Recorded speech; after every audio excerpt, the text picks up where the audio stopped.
Yeah. Oh, we're off. Good evening, all, and welcome to this week's GKP Live. Apologies for the later. I've been busy at work, and it has been busy at work. So much so that there is another little bit that's going to be added into this evening's Koi appreciation, and something that I think we're providing this goes well. Something that we're going to be adding for a little bit more audience appreciation. I want a honest feedback from everybody if this is something that you might be interested in or something you want to see more of. But this week we're going to be doing the Koi appreciation, which is anything Ginrin. So what we had an idea of, well, I'll be honest, the guys had an idea of, is us adding in some Ginrin fish ourselves, but also once we add our Ginrin fish in, those fish will then go up for auction and available for you, the public, to purchase from myself, as in exclusively Koi, Crafty from Perfect Aquatics, Rick from New Forest Koi, and then Matt from Howie Koi Dorset. And what we was hoping to do was this evening have all four of us bang some fish in to be put up alongside yours and for a bit of Koi appreciation. We pick as winners as usual, and then those fish that have been entered by all four companies would then be put up for auction, and a proper auction, not just a bit of a mess about and a jokey type thing like we did last time. This one would be done as a proper format. If the dealers would like to have a set price or a target price or a reserved price. It's not a problem, not an issue. But starting bids will be of £10 increments per fish, I believe, and gives you then the chance and the opportunity of getting your hands on some very nice fish that have been selected by very good companies out there, and give you the opportunity of making a purchase.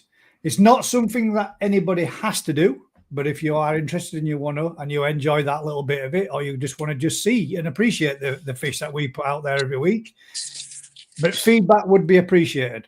That's the idea. But unfortunately, on the first hurdle, I have been so busy this week, and we've been so busy today with a new batch of stock due in tomorrow.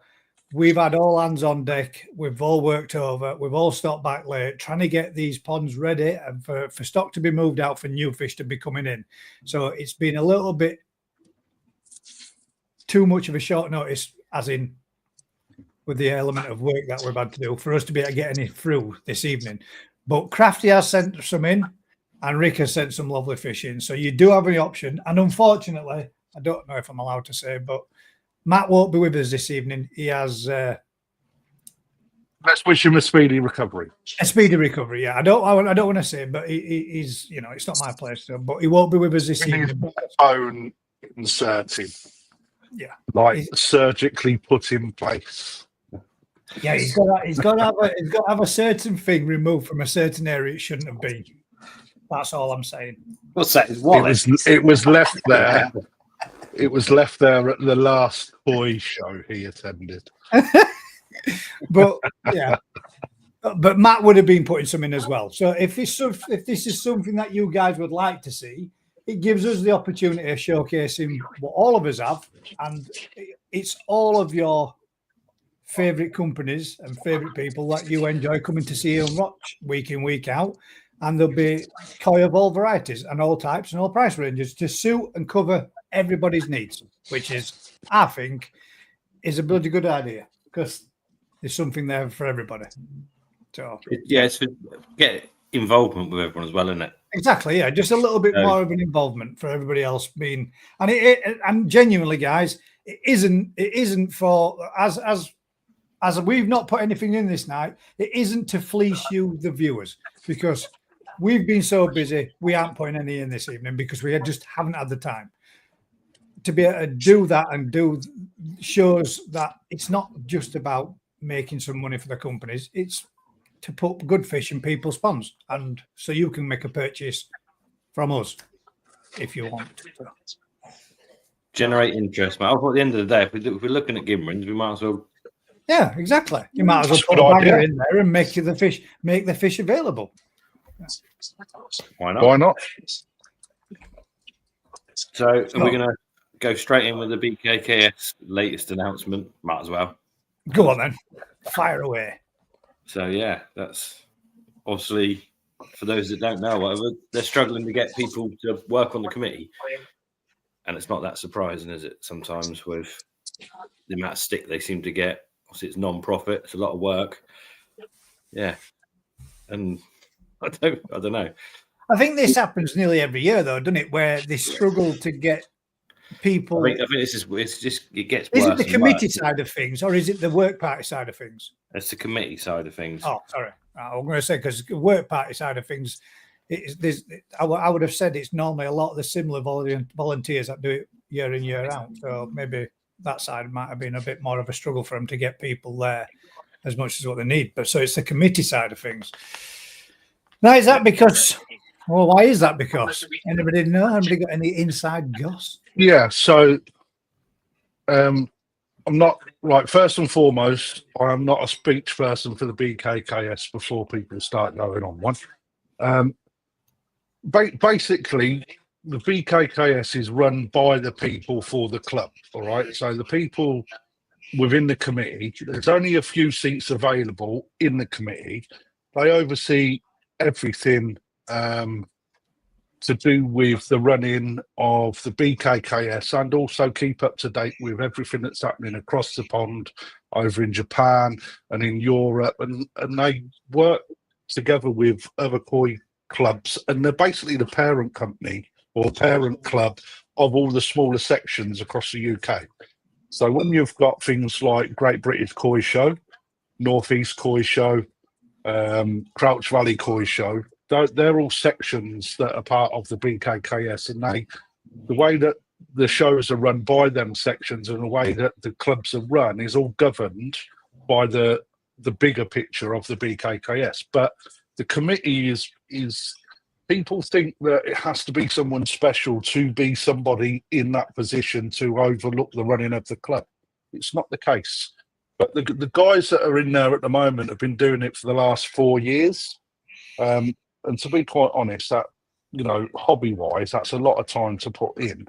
Yeah, it is. You know, so they're now like, well, we've done our stint, a little bit like the shows and all the other smaller clubs. You should rotate the committee all the time so it doesn't become stale.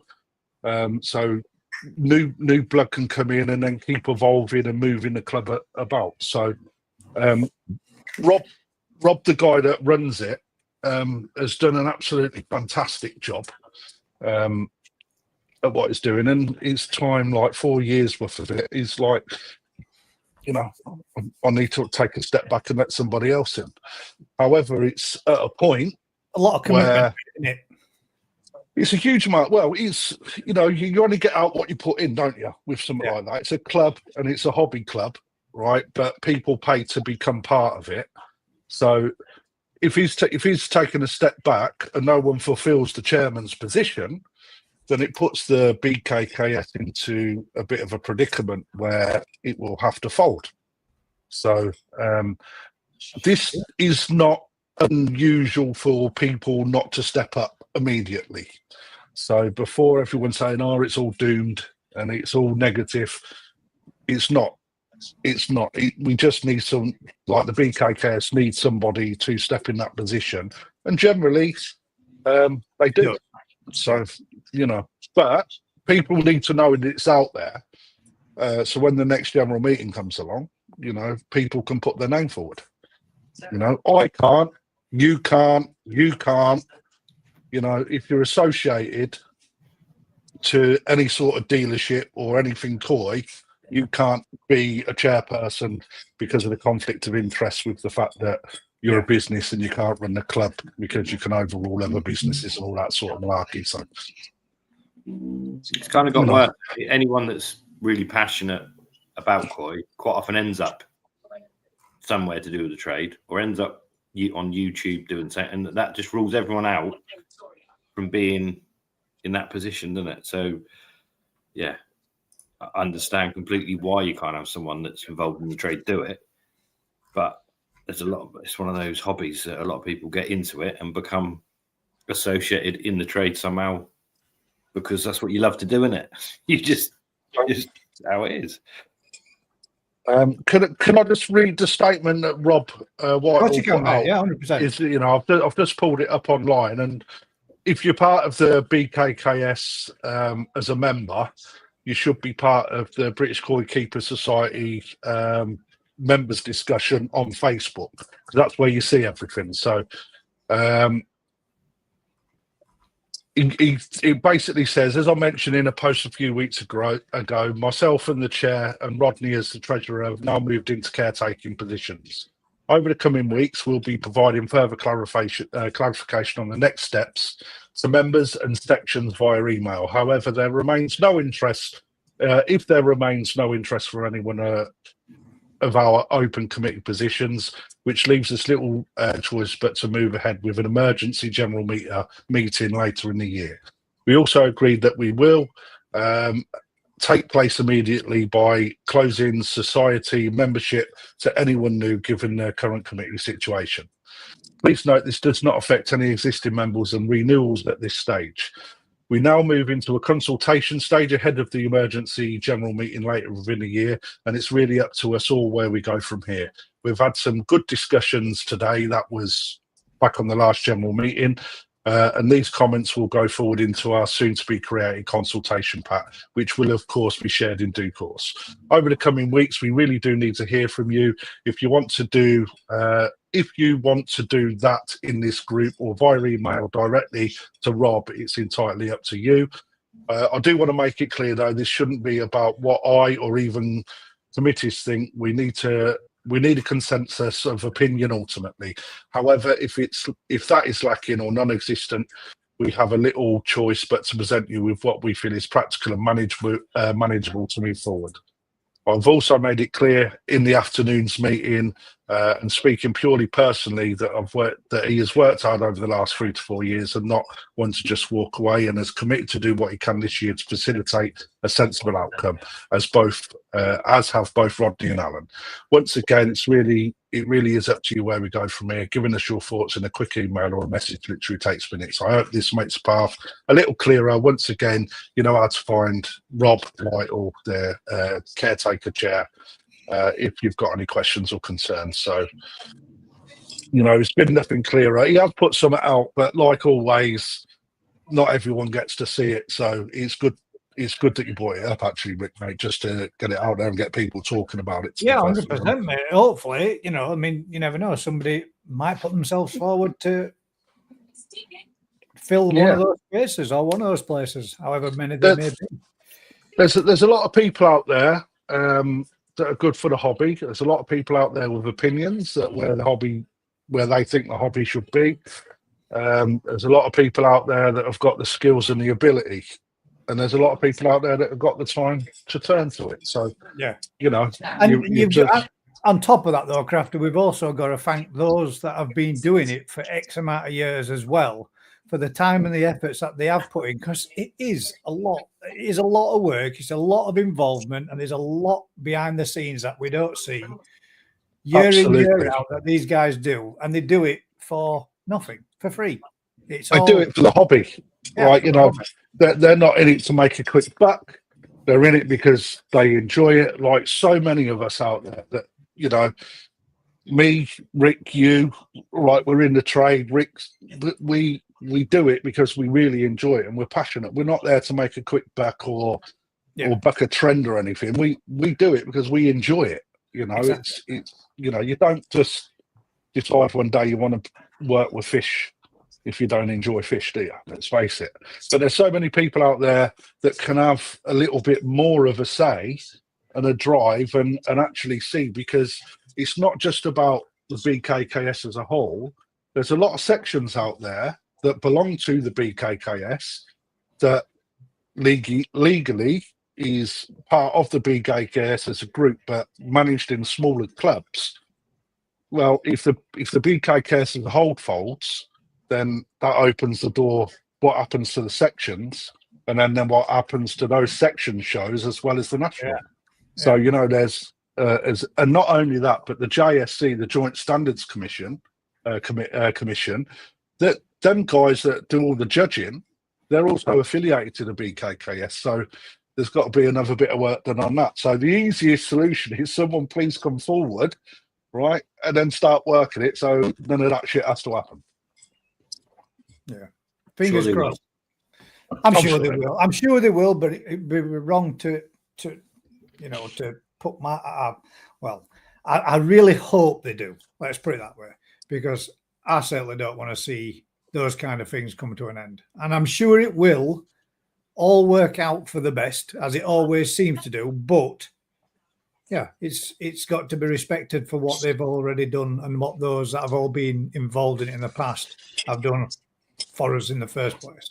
So there's some, and no doubt there'll be some very big shoes to fill. I don't imagine it's an easy task, Crafty, being involved in it all, especially. But at the same time, it's not about filling shoes. It's a club, isn't it? Right. So you'll find your own feet, and you'll run as per the rules of the club run.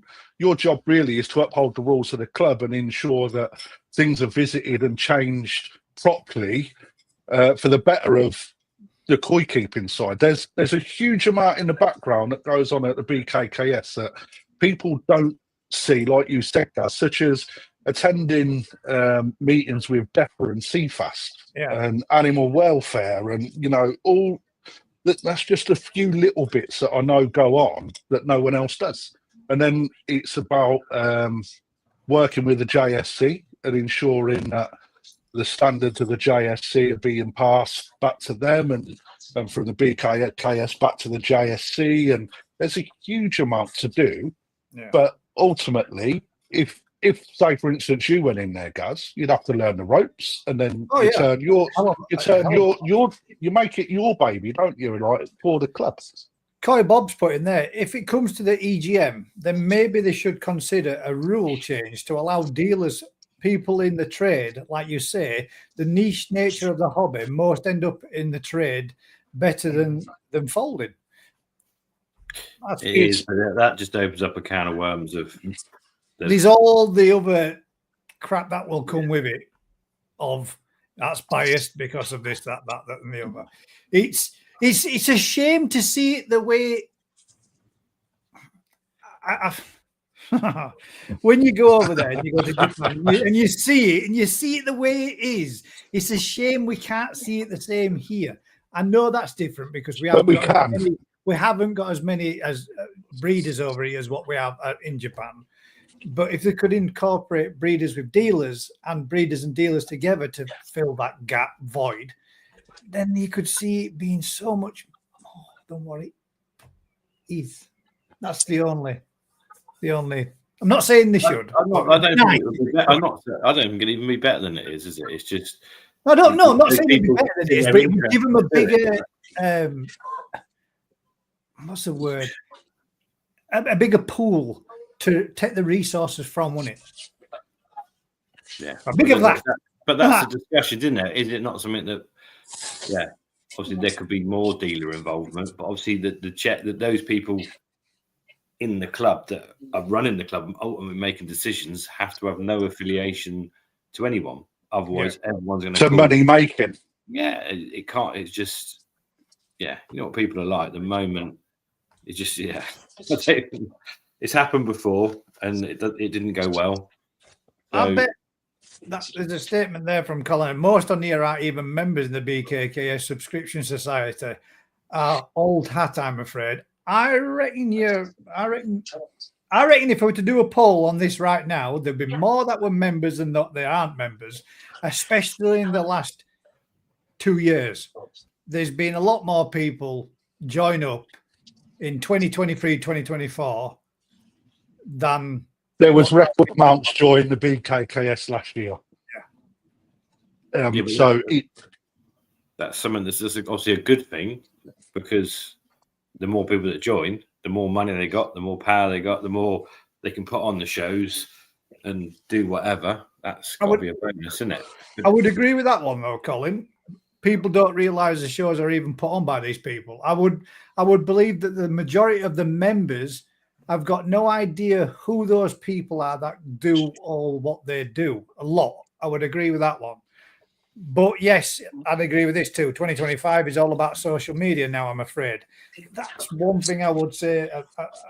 I don't fully agree with that. Social media has got a big influence into absolutely everything we do in every walk of life today. Yeah. But you can't get the same experience looking at stuff on a screen.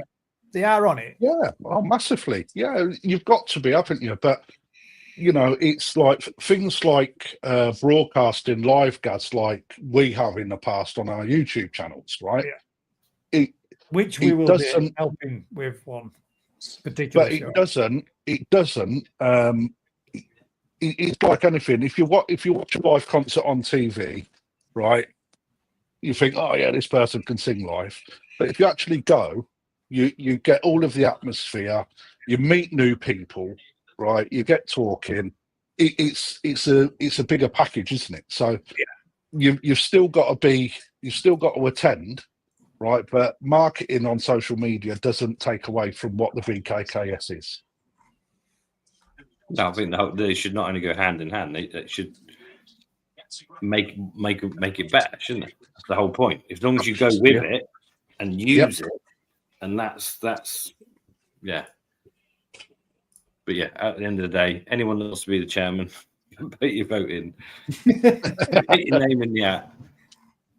But yeah, it's one of those things, isn't it? No, a lot of it'd be sickening to see. It'd be sickening to see it go down the pan, that would be devastating for a lot It of won't people. go. I don't think No, I it know will it go would. down the pan. I'm just, but that would be.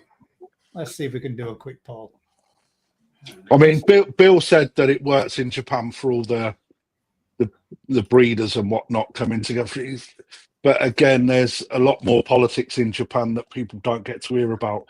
So when you look at the Shinkokai, for instance, all right, that's a group of it's a group of people, including breeders, dealers, and associates that is in place in order to help advertise the koi world. But then they've also got other things that go on in Japan that breeders have to sign into in order to make sure that the koi world continues in the event of an earthquake knocking out half of the ponds, for example. There's so much that goes on in the background that it's in their interest as a business to work together, but they don't all like each other. Absolutely not. They're human, right? You just don't see it. There is a poll there now, guys. If you look at the top of the comment section, you'll see there's a poll that says, "Are you a member of the BKKS?" With a simple yes or no. Let's see. We got 59% of people say no. That surprised me. I thought there'd be more. 63%. Yeah. 36% say yes so far. And 62% say no. What are you doing, guys? You're all here loving and passionate about koi keeping, and there's a society that is out there, and we're there to support them, and we go to the shows. And when you think about it in the grand scheme of things, what can you really do with 20 quid? I mean, that's what? 3 cups of coffee. 2 pints of lager and a packet of crisps. 3 cups of coffee. Or 3 coffees, yeah. It's not very expensive, and a great show and a great event, and a lot of work that they put into doing it on for our behalf. I think it's well worth supporting myself personally, and I am a member. Yeah. Well, that's enough on that topic. Let's move on then, shall we? Go on then. Topic number 2, and we'll allow topic number 2 to be whatever anybody would like us to have a natter about this week. Have you got anything out there, guys, that you would like us to have a chat about? And I don't believe we got a heck of a lot of fish to look through, but I don't believe we got anything question-wise put through to not one single question came through this week or topic for us to talk about. But plenty of fish. Thank you very much for all those that did send in the pictures of the fish as well. 70 to 30%. So, yeah, wow. Colin, you were right, mate. The vast majority of people aren't even members. But at the end of the day, you could probably work out if there's 50,000 people in this country that have got ponds with koi in to some description and how many members the BKKS have got, then you could work out the exact percentage, isn't it? Well, it's not. Let's see if we can...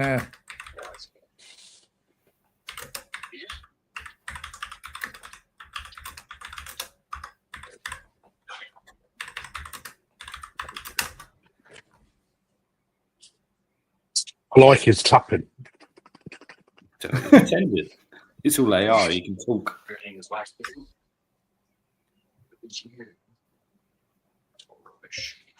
The British Koi Keeper Society has memberships of approximately 700 individuals. That's not right, surely. That's it's well out, mate. That is.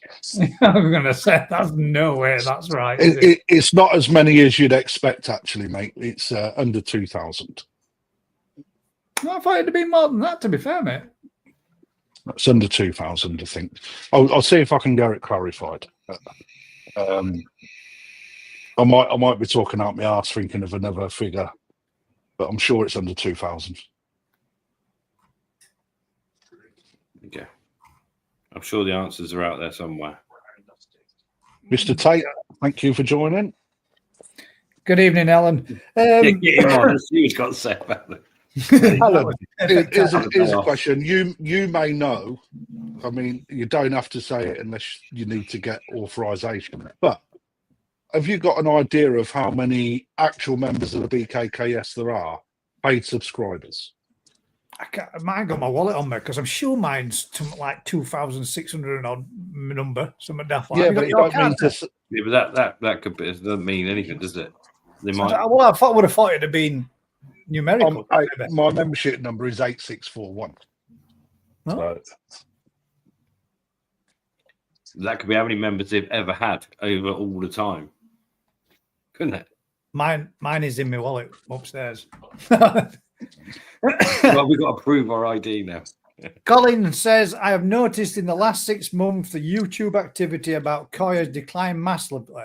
The only person I see posting videos now is Vince. I think a lot of people have moved on because of cost. That, Colin, what you've got to remember, Colin, is a lot of people do what they're doing, and you do it for so long, you get to a point where you need a break. There's only so much you can put out there in content before. And remembering, like, those people that put out content as they do day in, day out, don't work for a living. So don't have a job to go to Monday to Friday, because anybody that can put out content every day, all day, is doing it because that's something that fills their time and their hobby and their passion. But for those that work as well as, and that's, I'm not saying that in a bad way to only that's doing what they're doing. It's not meant with any ill intent to it. But when you're working full time, it's very difficult to work full time and still get the content in and still have quality of family time and everything else. Hence the reason why it's been a good while since I've not put any content other than the lives out and the odd shorts, because you get. Do you know what you're in it? There's fish. Yeah, man, it does. It's a nightmare. Everything's just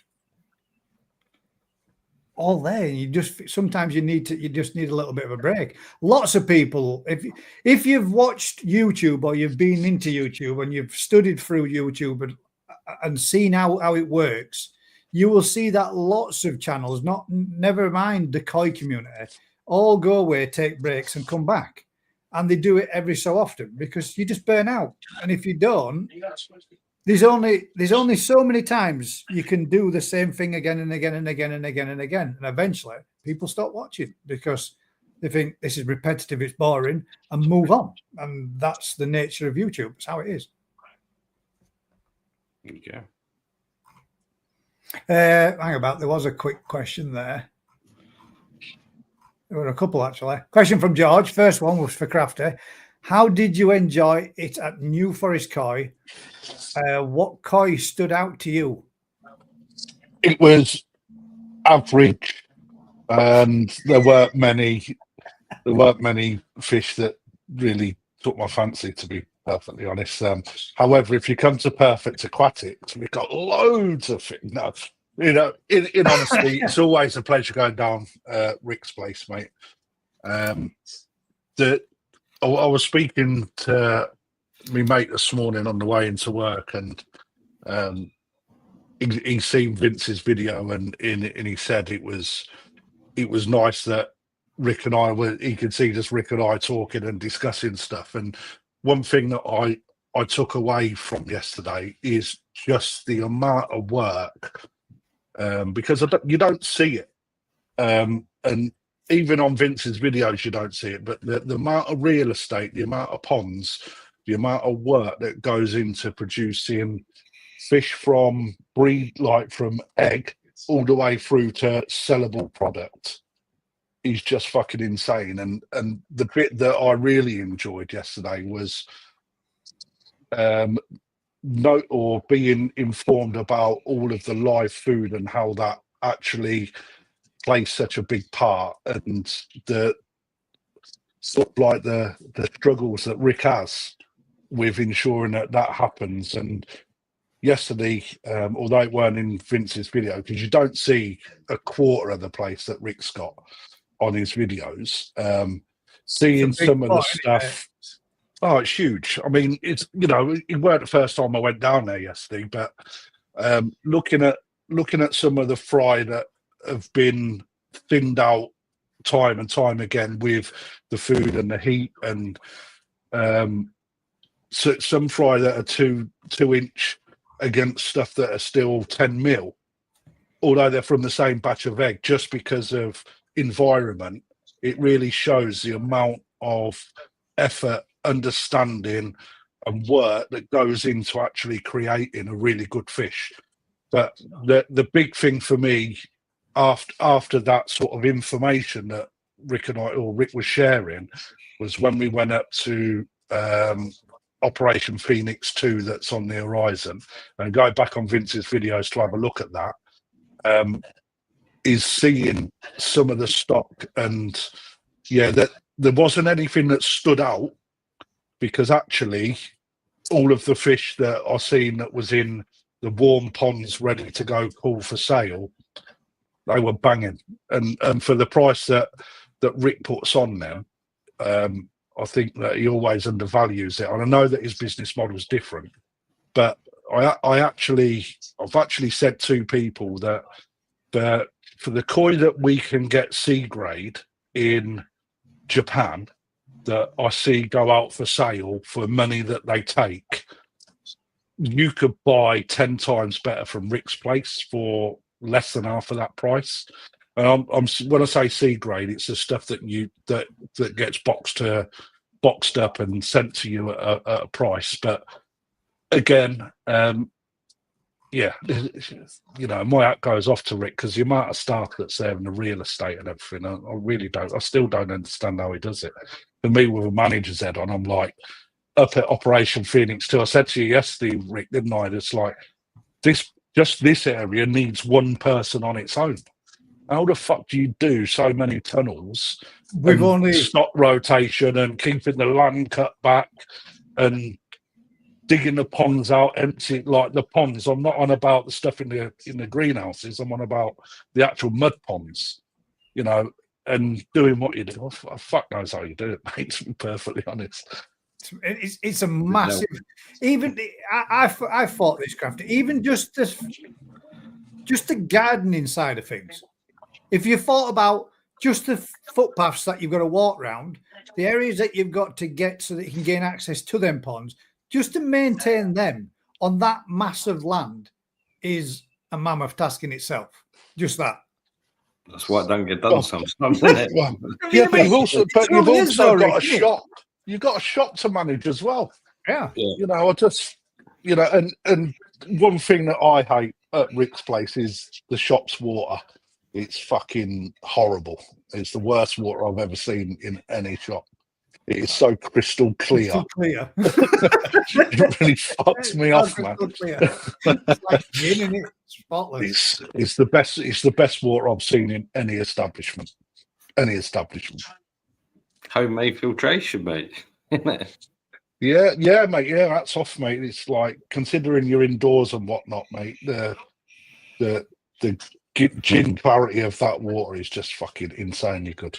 Fish all look good, I've got to admit, and I've got to agree with you, Crafty, the time that I've spent down there, not only the time that you spend down there, what Rick puts into you, what Rick teaches you, what he shows you, and what you get involved in, it's mint. It's and I've said it before in my videos, I have been envious, Rick, of what you do and what you have for a living, and now being able to be involved in it and doing it and being in the industry. Yeah, it's well, I'll tell you what, on the scale of what you're doing, but it's. I'll tell you what. Looking at what goes on in Japan, and some of the fish that come out of Japan, Rick's Shiro at Sori look absolutely fucking fantastic. Yeah, I actually think that the fish that I've seen there can match quite a lot of the breeders out in Japan.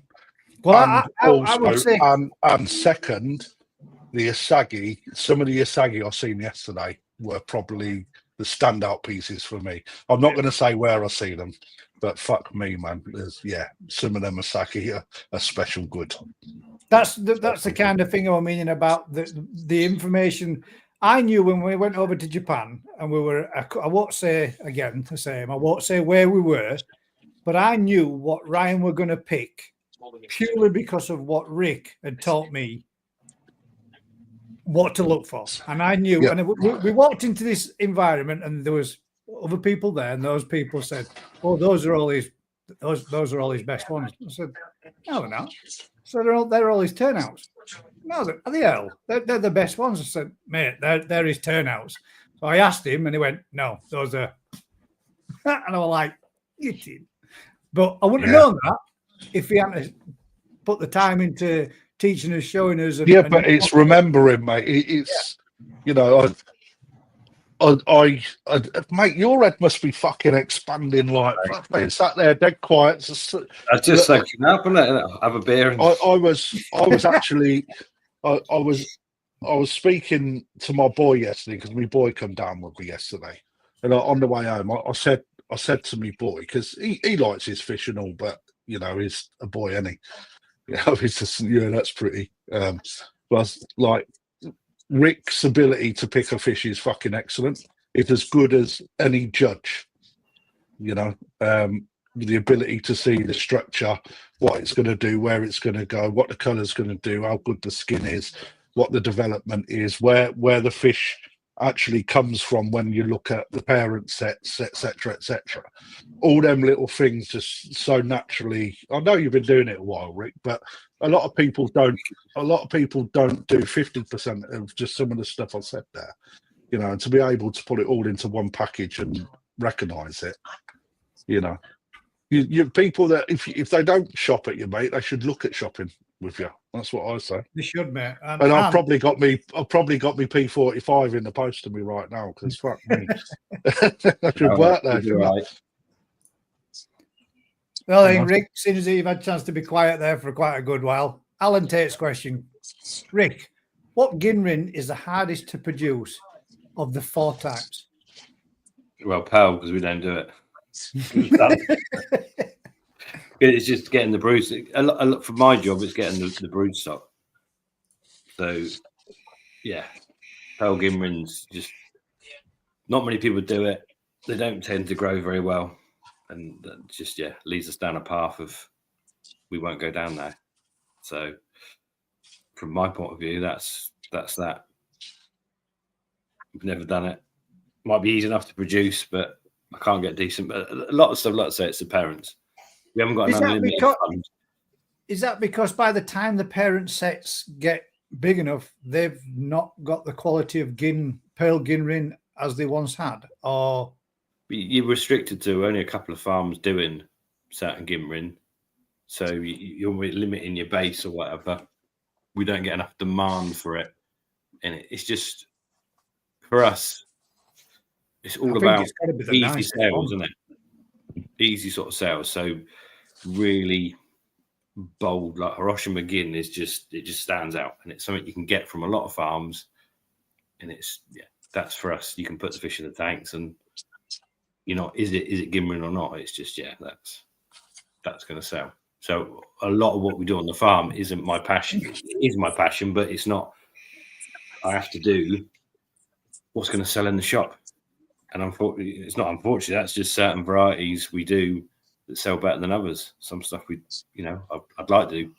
Kiat series, I don't particularly like. Sagis though, Rick, and now some of the Ginrin Achievers and the cheeky monkeys and such. Mate, yours it's quality. But I'm only stealing off of. We're not creating that, am I? I'm just buying from farms that have got. Yeah, but you've still got to get. Yes, all right, fair enough. If you want to knock yourself a little bit, you don't produce those fish. You've used them as parent stock, but you've still got to get those fish from egg to saleable size, and that's still a task in itself.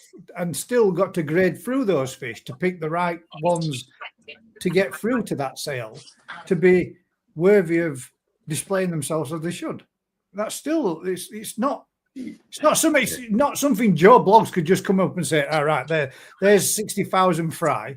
We're going to take that 60,000 fry down to 2,500 and we're going to grow them on. And from them, we might have 40 pieces that are exceptionally good. That's not something you learn overnight, mate. That's a task in itself, isn't it?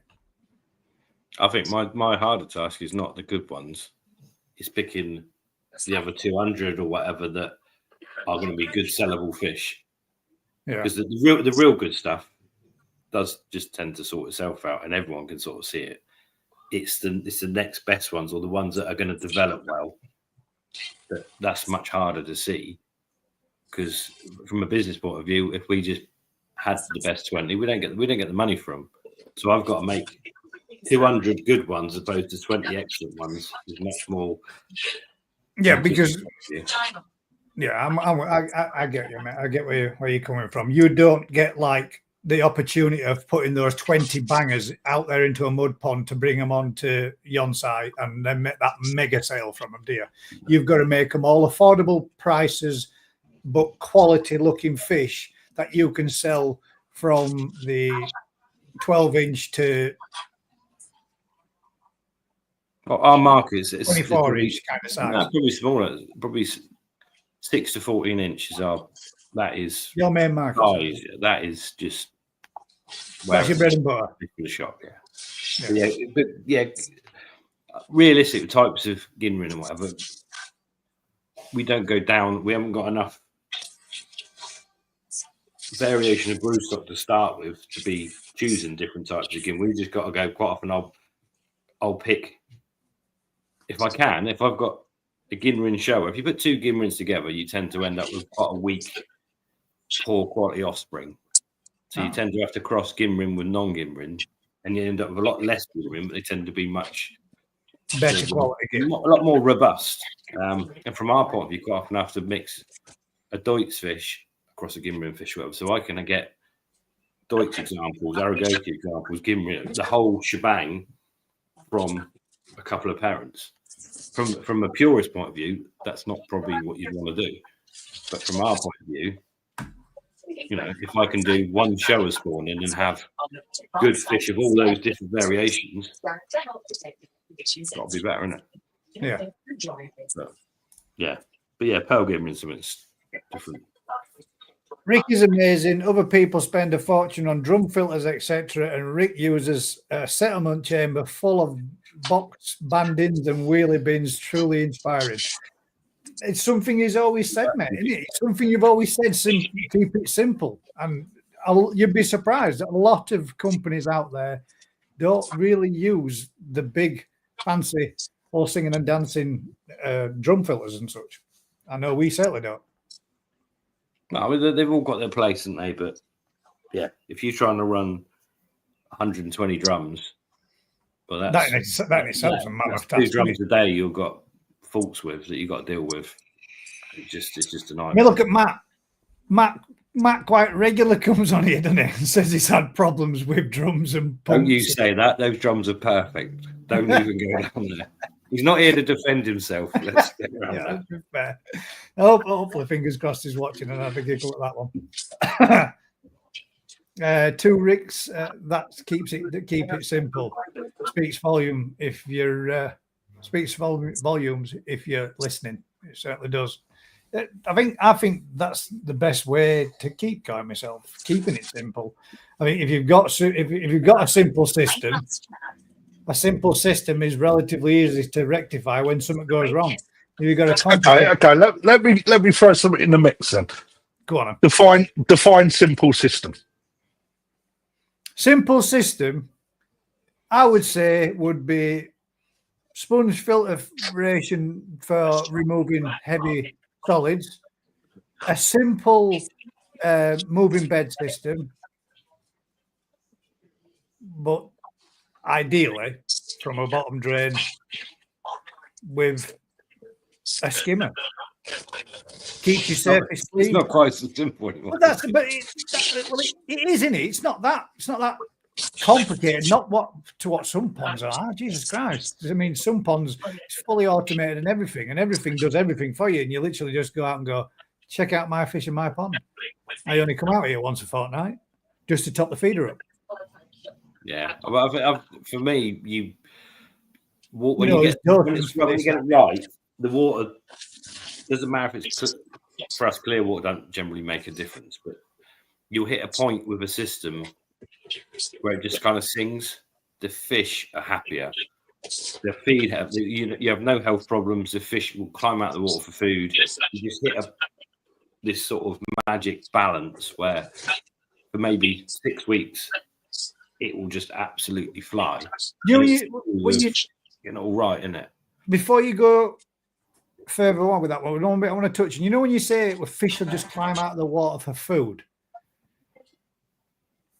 is that down to the system or is that down to the numbers of fish that you've got in there? No. Okay, so in a garden pond, you don't seem to see that, do you? Well, but that's what Rick's saying. If your system is on the balance, right, even with smaller numbers, they will climb over each other to get to it. In a heavily stocked pond, like what you're seeing at work now, Gus, they will climb for the food unless there's something that's underlying that you need to investigate, where they won't come up for food or they'll come up and leave it, right? You know, but in a garden pond, right, you should be looking for that sort of behaviour, right? You've got to have the numbers for that to happen. Yeah, that's what. If you've got 2 fish, they're going to fucking stay out the way, irrespective. You've got to have the right numbers in the pond. But even so, I need to add more. Yeah, you get to any pond. You know the stock level. You just it doesn't have to be crazily overstocked. But there's that. No, I'm not meaning that buzz that those fish. The water, everything about it, it just is right, and that's just a balance. And I think you can't get that balance. You can obviously get it with drums and RO and O's. You can get it in a clinical way, but it's easier to get in a more natural way. Yeah, it's easy to get, but obviously that takes.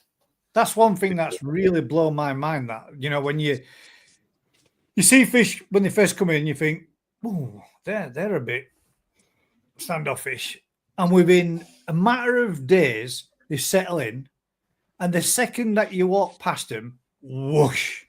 And then they're doing that spiral in a circle because they're waiting for you. Here he is that guy that chucks food in. Wham! And they're all there rushing to you. To watch them go from that, I've been paying a lot of attention to the new Tosai that come in. And this just purely because you walk past, just stop for a few seconds and have a look in there and think, man, they're mint. There's some beautiful fish in there, some proper nice ones, and you admire them, you look at them. And me and Ryan were talking about, and we were saying, I said, look at that Deutsche Achiever in there. That is absolutely mint. And he said, yeah, it's a banger, is that? It's absolutely. He said, we should get that out. Well, we're going to have to go through all these, get them, and then we'll put them there, and these ones will go here. We've got to go through all these and whatever. He said, we're going to have to get. And then day after he turned around and said, right, we're gonna have to get some of them bits and bats out there.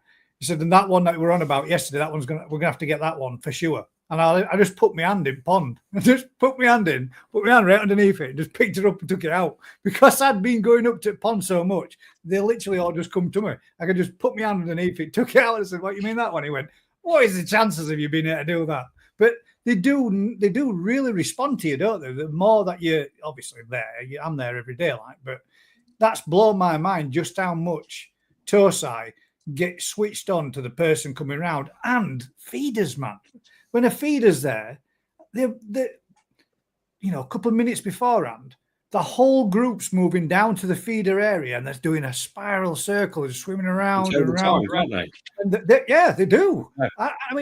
I saw it a little bit in my pond where they were going up to the feeder and waiting, but these are all geared up, and feeder's only been on for a couple of days, but yet they already know within a matter of minutes of when the feeder's going to go off. And that's proper blown my mind of just how much they pick up that quick and that fast. It's cool to see and cool to watch.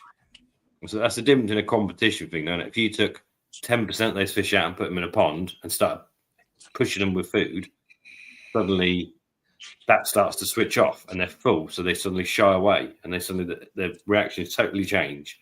Yeah. But when it's all, it just hits those marks. And it's just when the water's right, the fish are happy. Yeah, they will take all the food you want to give them and grow All day long. centimetre a week. They'll just drunk on. It's not pushing the fish. It's just giving them that environment, and they'll do it. The one thing that surprised me was, how many times have you ever done it, or Rick, you'll have done it hundreds of times, but I went away on the Friday and we put a feeder on, put a little bit more food going in, changed the different type, well, same brand of food, but different. We put some colour and some growth in, and colour and growth went in. And I come back on the Monday, man, and I swear to God, those fish looked like they'd grown over the weekend. And I'm not joking. They literally thought, my God, those fish look like they've put some length on them now. And then you look at them a week later and you think, Jesus Christ. From what they were when they came in, I'm probably blown away. With the right temperatures and all that proper food, you can literally see the buggers growing day by day. You shouldn't be surprised you did it in your glass tank with that. Yeah, no, but you just multiplying it up. So it's just bigger sounds scale. easy, doesn't it? 27 degrees, loads of food. It sounds easy, but to actually do it with 1,000 fish, you've got to then it's 1,000 times of that much food, and it's 1,000 times of that much waste. That's where it gets. It's 1,000 times that much cleaning. Yeah, that's where it gets.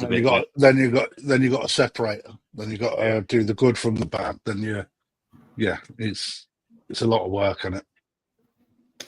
It's all good stuff. It's great stuff.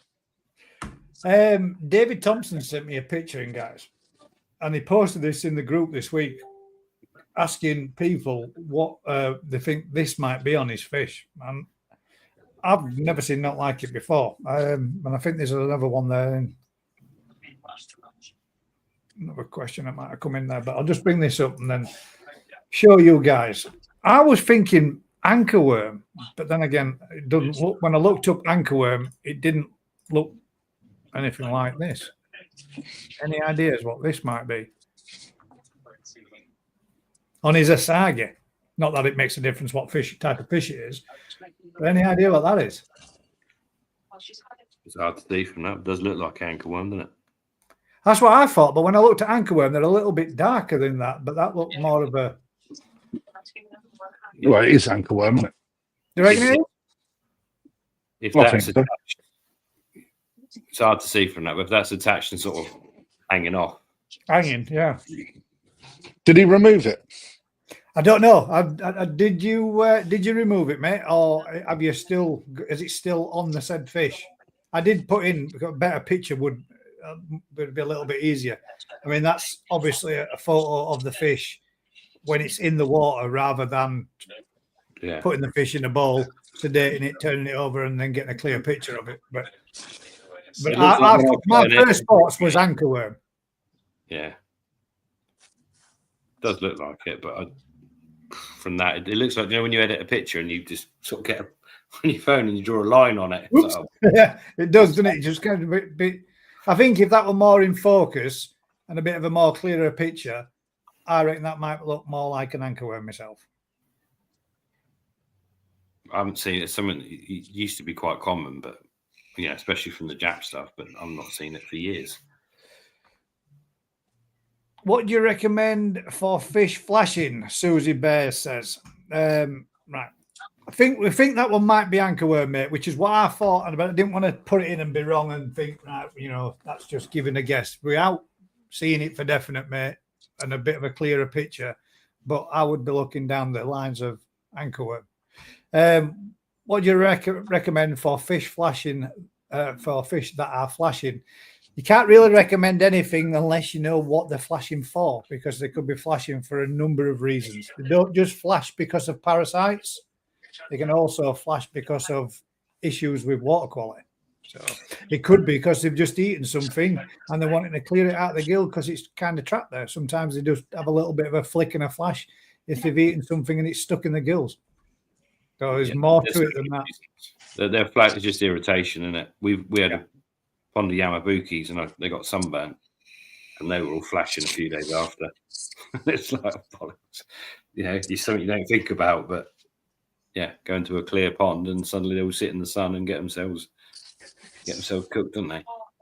Yeah. I mean, you got most of the answers there. Susie scrapes and see what you're dealing with. It could be water quality there again. It could also be a little bit of sunburn. It could be the fact that you've just fed them some mealworms and they've got some stuck in the gills and they don't like it. Depends. Is it after feeding? Is it before feeding? Is it all the time, constantly? Is it just the same one or two fish? Or is it the vast majority of your stock that are doing it? So, but yeah, start with water tests. After water tests, go to your scrapes.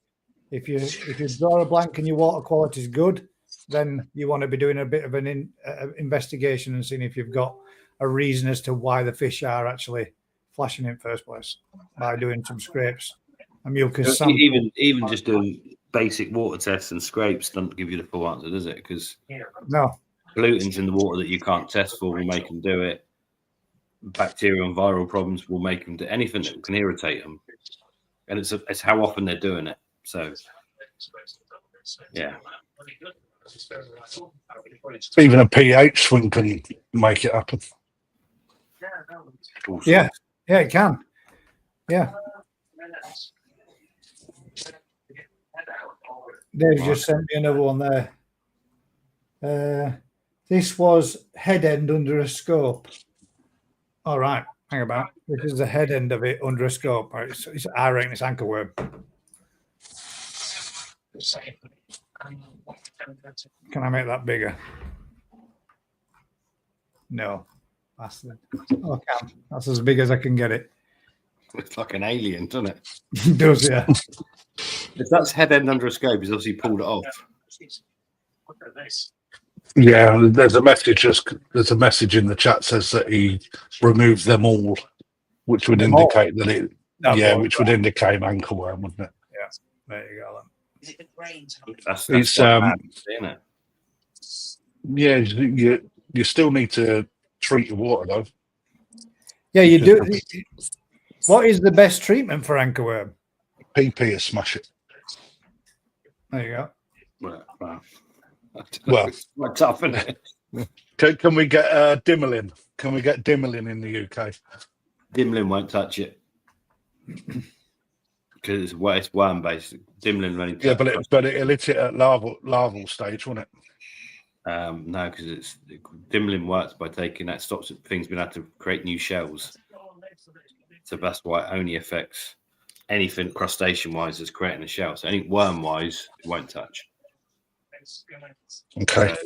So as a worm, yeah, probably any flubenzidol, praziquantel, or other treatments that might be getting hold of. It's different stages as well, though, isn't it? You've got, like you say, you've got your larvae stage, and you've got your free swimming stage, and you've got your actual adult stage. They're all worm based, all the stages of it. So yeah, anything along what you treat flukes with should work. But it's not something I've seen for so long. And what used to be used is no longer legal, so I won't even say it. It's just done. Yeah.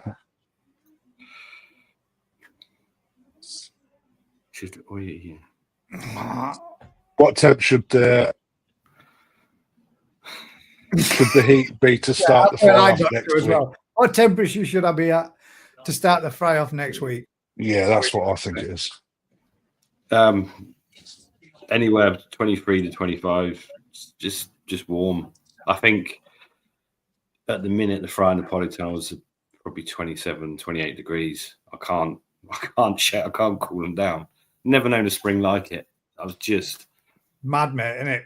Unbelievable. The fish out so I put 16 ponds of Gosanki out last week, and they're doing better outside because the temperatures are that high outside that actually inside almost going too high to get the food into them. It's just mental. So yeah, it's one of those rare situations. If you can't get enough food into them at 30 degrees, then they don't grow. But at 25 degrees, they'll eat a bit less but grow faster. But ideally, you'd have them at 30 degrees and better get the food into them. But that's the crazy balance with fry all the time. It's just, it's just sunshine every day, isn't it? Literally every day. That's great, though, isn't it? I don't think I can remember the last time it rained here.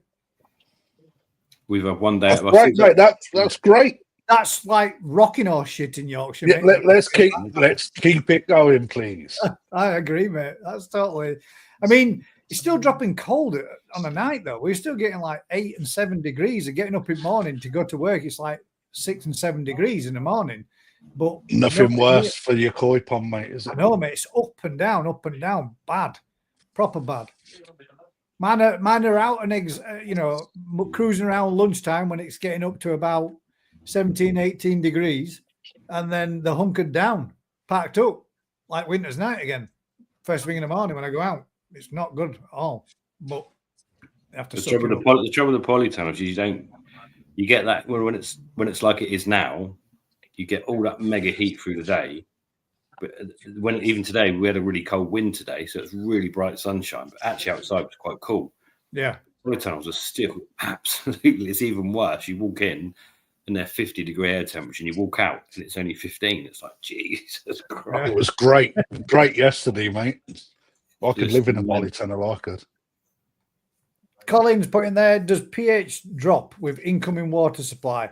I'm normally at 8, but the last few days sitting at 7.5. Nothing changed my end. You trickle in, trickle out then?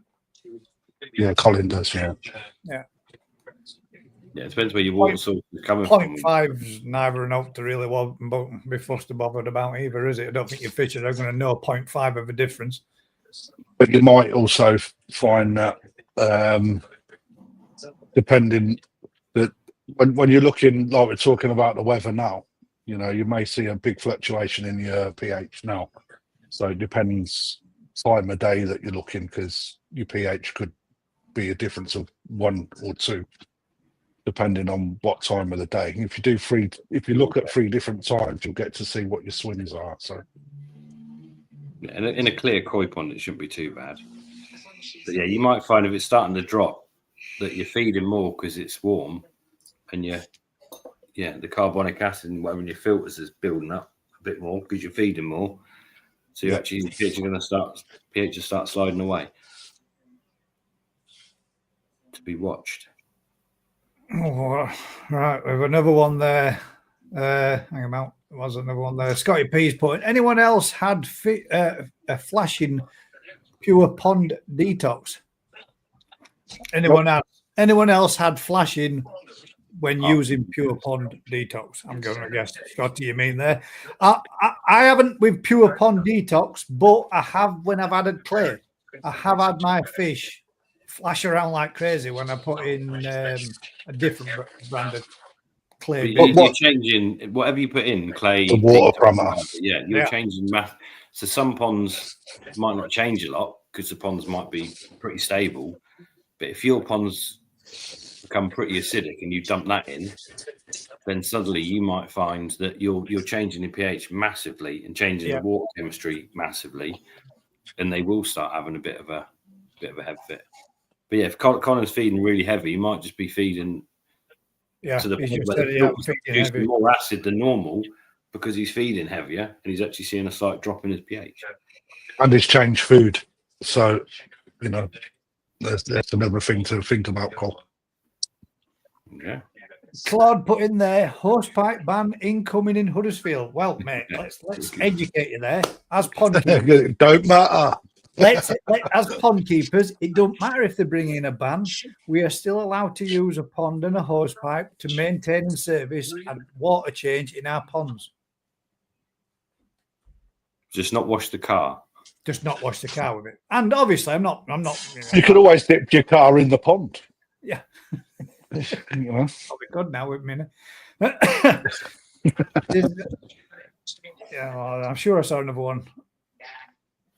Oh yeah, actually, Tony put it in there as well. Still legal to use your pipe if you're dealing with livestock. Yeah, there you go. Good evening. 2 of my koi have one eye bulging each. It's got two koi with one bulging eye. Yeah. It's another one of them, and it's potentially a bacterial issue that you might need to look into. Or two fish that were stupid enough to bump their eyes in the same place. Or it's damage from flashing in a pond somewhere. Yeah. Chances are you probably need to look at your bacteria. It's not a nasty bacteria, but it's not the.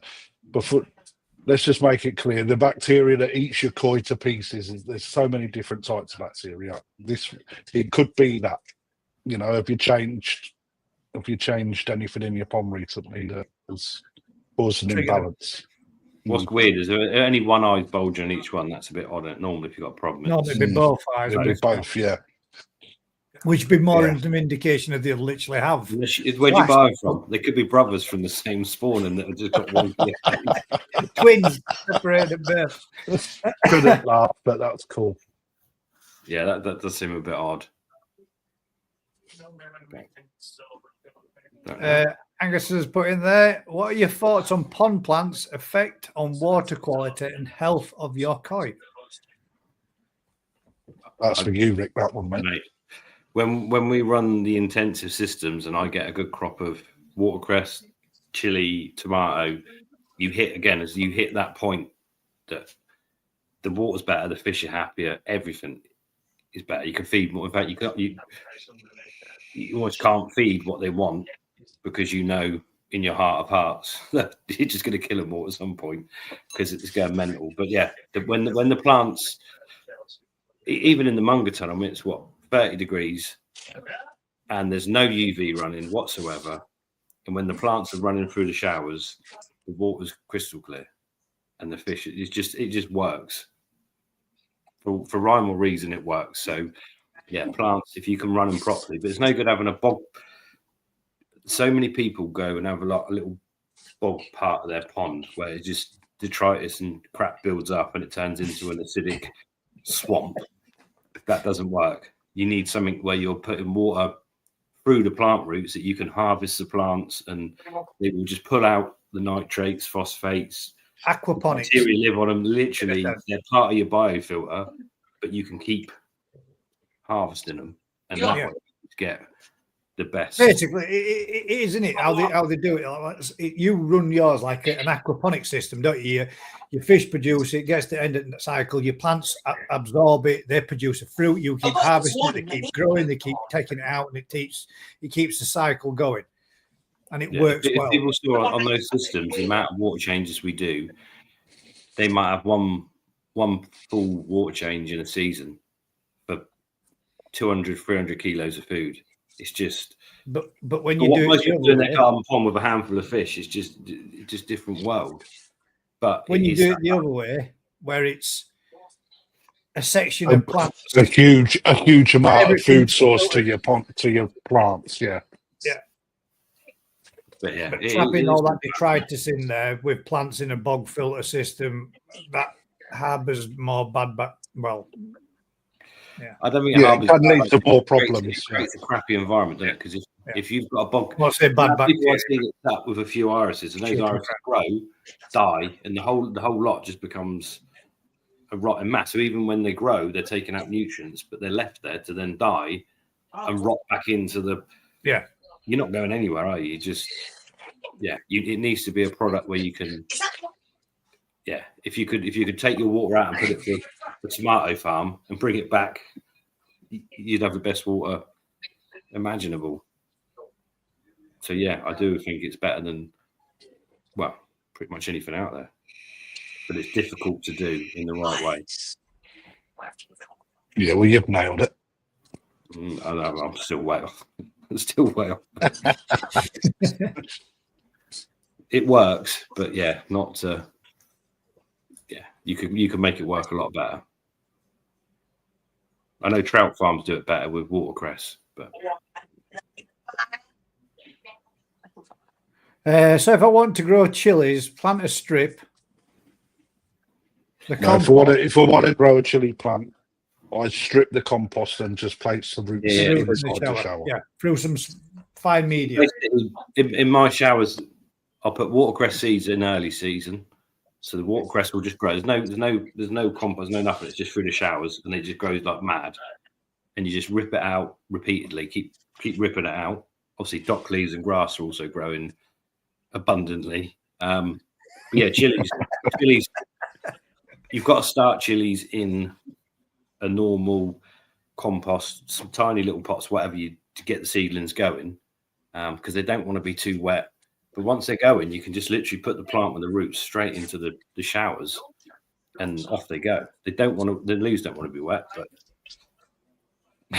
we've got to do the appreciation. Yeah, we have got a lot to look at as well. But yes, there will be some fish being auctioned. There'll be some. I think Crafty's putting free, and I think Rick's putting free next week, depending on whichever fish we choose for the koi appreciation. Will be some from us and some from Matt as well. By us, I mean exclusively koi. So hopefully, well, you're part of exclusively koi now. Yeah, you're part of it. You got to be done, isn't it? Christ, Ryan's got a fish going on auction left, right, and centre. You need to be in there. Ryan, in time, mate. Everything in time. Do I have? I've done bare roots in gravel and it works a treat, says Kevin Faddy. Yeah. Yeah. If you do it, and the good thing about that is you can pull the plant out, shake the gravel off, throw the plant away, and start again. And just, you're not trying to create a plant to sit there. You're trying to grow them and get a shot of them. What about that one, Rick? Rick, since you grow plants in your pond, can you eat the veggies if you've used treatments? I do. The only treatments I perhaps might refrain from. There is issues with it. Obviously, salt. Plants don't like salt, so if you run a system with salt, you can be it's not going to be conducive to growing the plants well.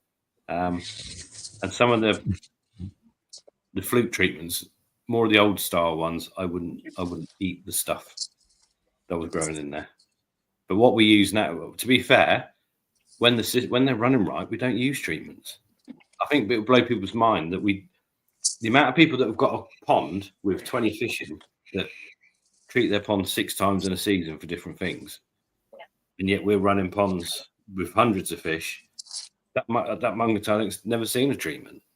It's like if the environment's right and there's no issues going in, there is no treatments.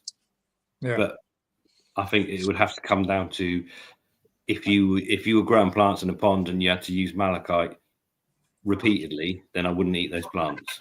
No, wouldn't be a good idea. But the 9 times out of 10, the vast majority of us, when we get issues in us ponds or we get parasites in us ponds, is because we've introduced them by introducing new stock. Not always.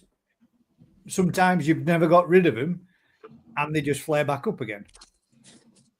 Yeah, it is. Yeah, so that's a whole if you've got a conversation that could take quite a while. Of the whole balance. The whole balance of the pond gets a bit left out sometimes.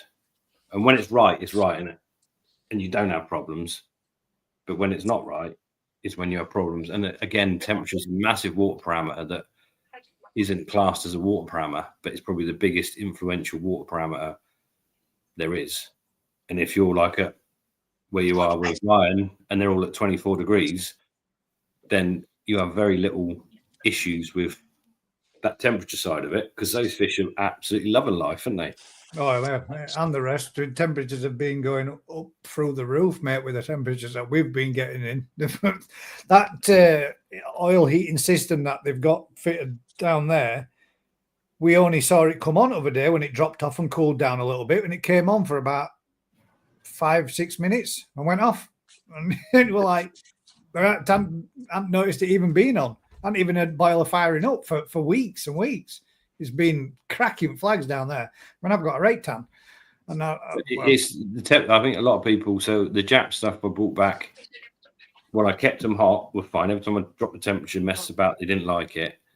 But I put 20 out into each pond where they were then out, I don't know, what's in them, 40 ton of water for 20 fish.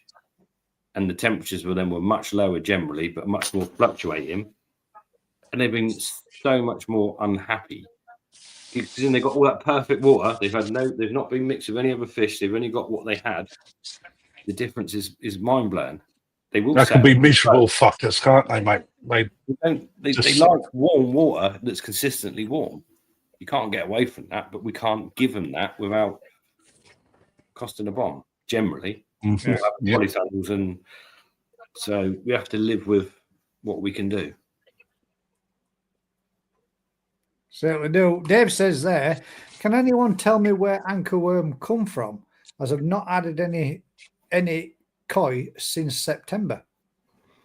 I suggest the ones you added in September might have been something to do with it. You might have been carrying one or two. Yeah, the anchorworm's not getting in your pond without coming from a fish, but it could have been in there at low levels that you've not seen for a few months previous. So it's not necessarily the last fish you put in there, but it would have come with the last stocking or two, or it's been sat in there, or you're the most unlucky person in the world where a heron's just eating a fish next door neighbour's fish that's got anchorworm and bath in your pond. Yeah. But, yeah. I've not even seen. I don't think stuff from Japan even has anchorworm anymore. Period. I don't know. It's almost like being eradicated out there. Yeah, I haven't seen that. The last time I see anchorworm was on a mirror carp that I caught out of a lake. Yeah, that's the only time I've ever seen on one fishing. I've never ever seen it on any. What about plants? If you got plants in your water, it could have been transferred from plants. Oh, I suppose, yeah. Could it come in potted plants or like that? Possibly. Plants on the shelves still work, but again, the whole point of it, you need to be ripping them out. So if you went to the aquatic shop and spent 500 quid on plants to make your pond look nice, when they get nice and big and lush, you want to cut Can't see your pond anymore. That's the reason stuff like watercress and tomato plants are amazing. They're like vines. They'll grow and root and grow and root, and you could just hack them back and throw away. You just keep going. Yeah, the amount of watercress we've eaten in this household, a bit sick of it. But chilies are one you don't have to do any work with. Once they're growing. You just pick the chilies at the end of the year and throw the plants away. Yeah. But they're not as good at taking out the nutrient as watercresses or tomato plants are, or dock leaves for that matter. They go well. But well then, Lisa, are Deutscher showers more expensive than others, with the breeders being Hiroi? good No, ones. it's, Good ones. I think you'll find that there are Japanese breeders out there that will charge more money because of the name of the breeder. Hiroi definitely does a good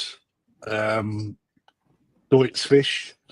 The more you pay, generally, is the better the quality, depending on where you shop, obviously. But Hiroi are not overly priced sort of fish, but if you're going to buy a good one, irrespective of where you're going to get it from, then you're going to put your hand in your pocket. If it's you're running a mill fish that's not even the right. If it's 100 quid or 200 quid, the chances are it's not a special fish. So the quality will be in 400, 500, 600 pound fish sort of tozai in this size stage, and that it's the same with whatever core you're buying, Lisa, to be perfectly honest. There's not many breeders. It's the same with anything you're buying, isn't it? Yeah, so I mean, Deutsch, you've got. Yeah, Deutsch. I mean, where would I buy Deutsch from? Shinoda or Hiroi? Because they are in abundance and excellent quality. So it's your answer, isn't it? If there isn't many of them about and there's lots of people who want to buy them, the price is going to start creeping up, isn't it? Yeah.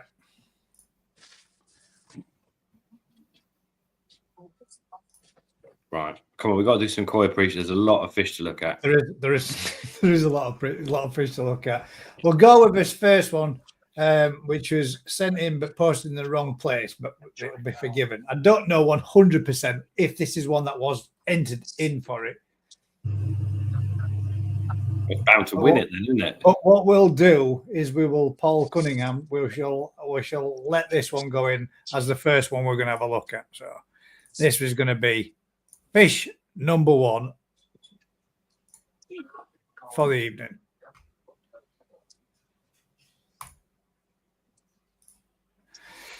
That is Paul Cunningham's Omasako 46cm Nisai. Wow. Pretty good, isn't it? That's pretty good. You just stop it there then this time. Yeah. Nice head pattern. Yeah. Great head pattern. It's got good skin. Still got a lot of development in the Shiroji to go. Gin's going through. I'd like to see if the gin's going through in the Sumi a little bit more. But that's the camera. In the flesh, you might be able to see it a little bit better. But if the gin was going more through the Sumi, a lot more prevalent, then it bumps that quality up to next level. But the structure, fuck me, that structure, is. Yeah, I was going to say body on that's pretty damn good, isn't it? What are you saying, Rick? I'm saying I quite like it. Yeah, it's nice. Yeah. The head pattern really sets that fish off, doesn't it? Right from very tip of its nose. That's what's weird, right? This is where I differentiate. So, from a judging point of view, if Alan was on here, he'd probably go, "Well, yeah, the gin's not carrying through the Sumi." The Sumi's good, though, isn't it? But I actually like that. I like yeah, so do I. I mean, the fact that it doesn't. Yeah, I like it as well. But if you're looking at it from I'm not a judge, judging standpoint, but if you're looking at it from a judging standpoint, that is something that they will look at. You know, so we've got to educate people in the judging. But fuck me, what a fish, isn't it? The Sumi quality is banging as well. Load of sashi through round the Sumi as well. You know, that's fairly consistent in the yeah. Banger. It's hard to you can't knock a fish that really, can you? But the thing is, it's not. It's only toes like. That's Nisai, but it's not ready. It's toes like. No, I'm joking. All you'd say about that fish if it went to a show is it's not probably ready to go into the show. It's not show ready. It's not. It's really not. But from my point of view, I'd look at that. That's just amazing. I'd be all right. So we might have peaked too soon. No, not at all. No, we've created a benchmark. What about you, Gaz? What are you saying? I wish it were mine. I think there'll be a lot of people out there saying that, mate, to be perfectly honest. It's a very nice example, isn't it? I mean, but it's not even in the thing, so let's just ban it because it wasn't in the right category. No, it was just. It's not so much not in the just right ban it. category. You can't ban it. I think he posted it before I put up the actual link for where to post it. So I didn't. But we mentioned it last Thursday, did we not? Yeah. Yeah. But he posted it on the 10th of May, Saturday, the 10th of May. So you were keen as mustard. You were straight in there with it. Well, it's a good. He also knows a good fish, isn't it? Yeah. Yeah. Very nice, that Paul. That would be the fish number 1. So that's a start. And somewhere in here there's a whole shed load more. That's a sneaky peek there.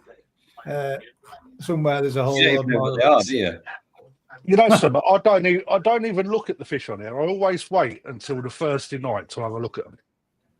I would have done, but I didn't know how to post the bloody fish. I spent ages trying to work. I had to do it twice, mate. So unfortunately, there's a little bit of stuff that says here, but Matt can confirm. We're going to have to get him to confirm for us next week, mate, because unfortunately he's not here this evening.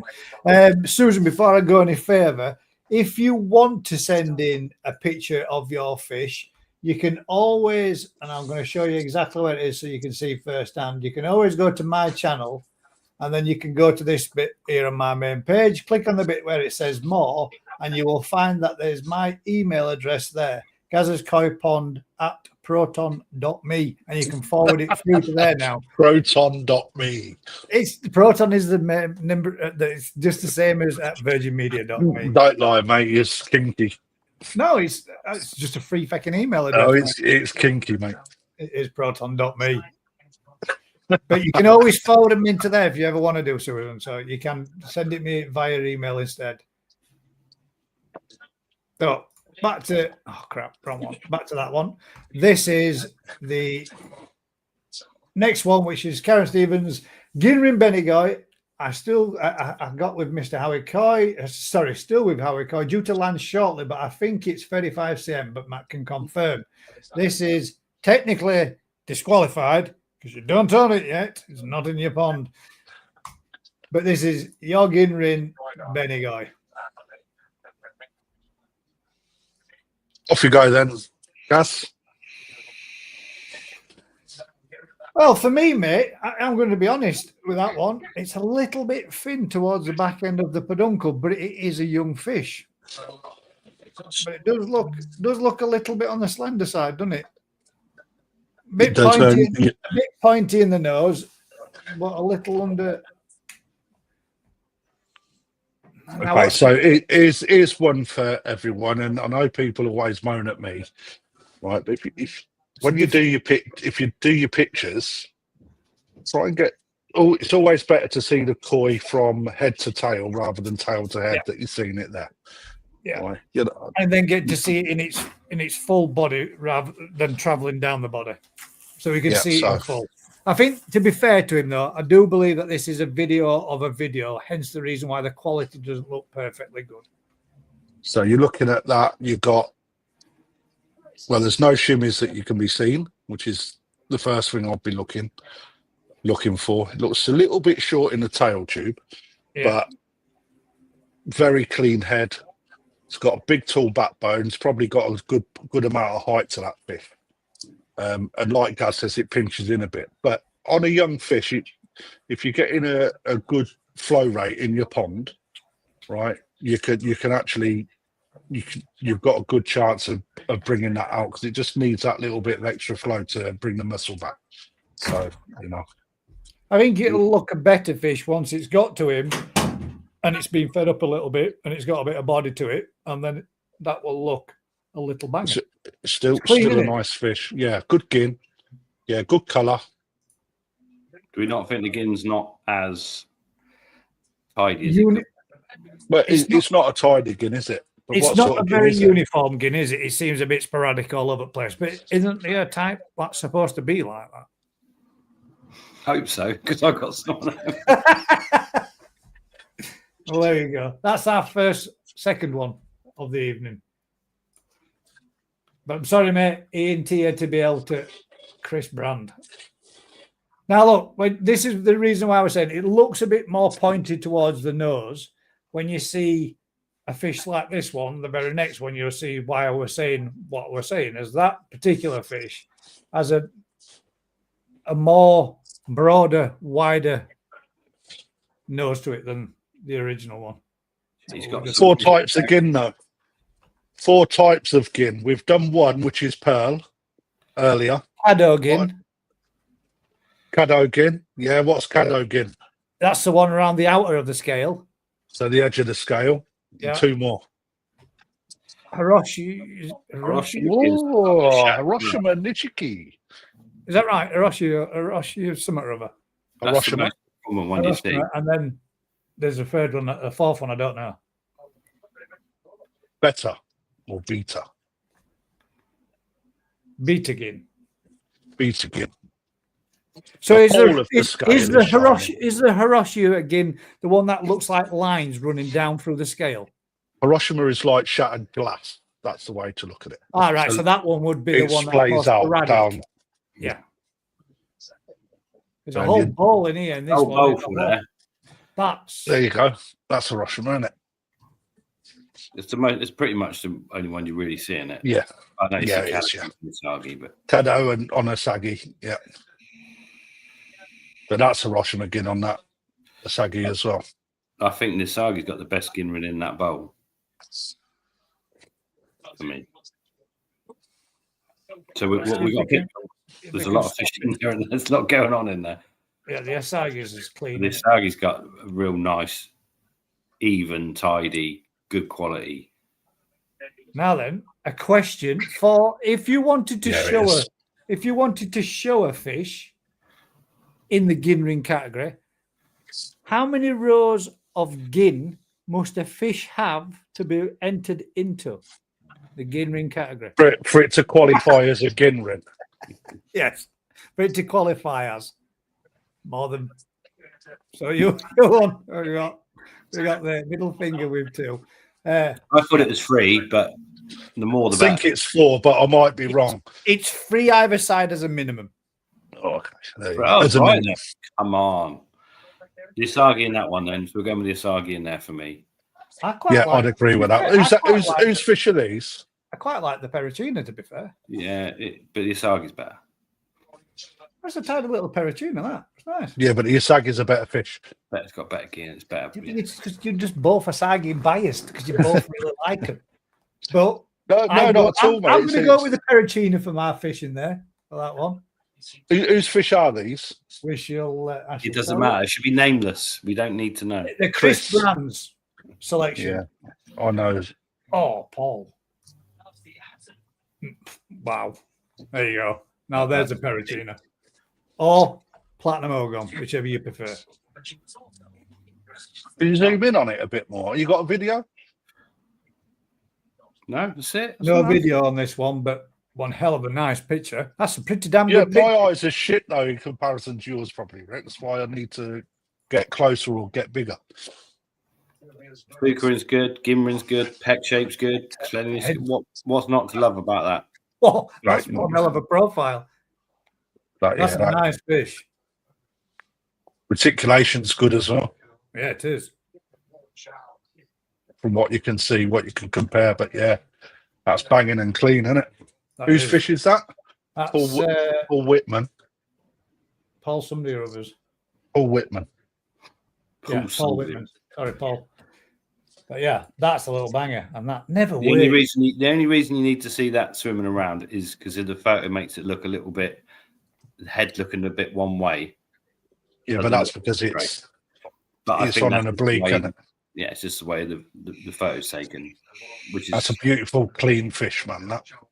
Right then, Paul said they're pericina, but right, for the interest of it, is there a difference between a pericina or a platinum ogon? Or are they both one of the same? They're exactly the same.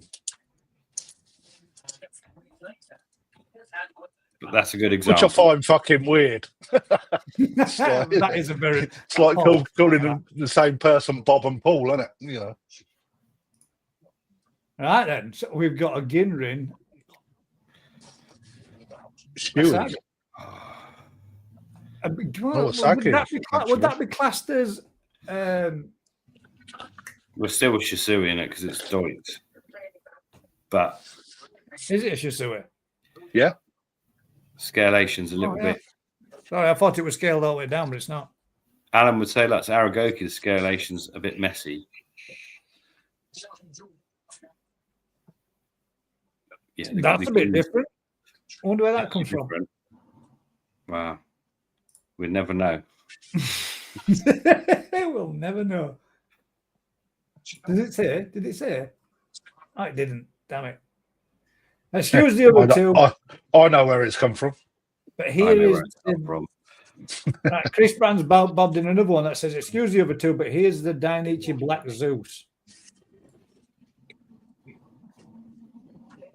That's not a Black Zeus. That he shows us. Yeah. That's disqualified straight away, that. And the Black Zeus that you pay absolutely hang about. That's a good one, isn't it? No, it's not. Is it? Yeah. It is, isn't it? Yeah. That's a good commemory, though, isn't it? Yeah, it's a nice big head, isn't it? We'd all like that in our pond swimming around. It's got too many fish. Let's see if we can get it. Oh, that was a pretty good shot. Yeah. That's you can't knock it if you like that. That's nice, isn't it? Doomy quality, body shape. It's not for me. God, no, I like that. But yeah, I'm just not a big fan of that variety, mate. But I can appreciate it. Do you know? I was actually going to show my own this evening. My own Ginrin Kahaku. Man, it's a little banger. I might actually get a picture of it and show you next week as a late entry. Very late entry. Just didn't have chance. Didn't have time. We're way too busy, man. Today, way too busy. That was some mad last part of the afternoon. Right. Karashi Ginrin Lemon Harawaki. A which? A what? A Karashi Ginrin Lemon Harawaki. This was entered last week, wasn't it? For the Renji Harawaki, innit? That's Solid head pan. But it's still a category of a It's, Ginrin. quite nice, but the Ginrin's not that strong, is it? No, you can see that now. Can't Yeah, you can see when it actually turns in the bowl that it's not really visible unless you're directly over the top of it.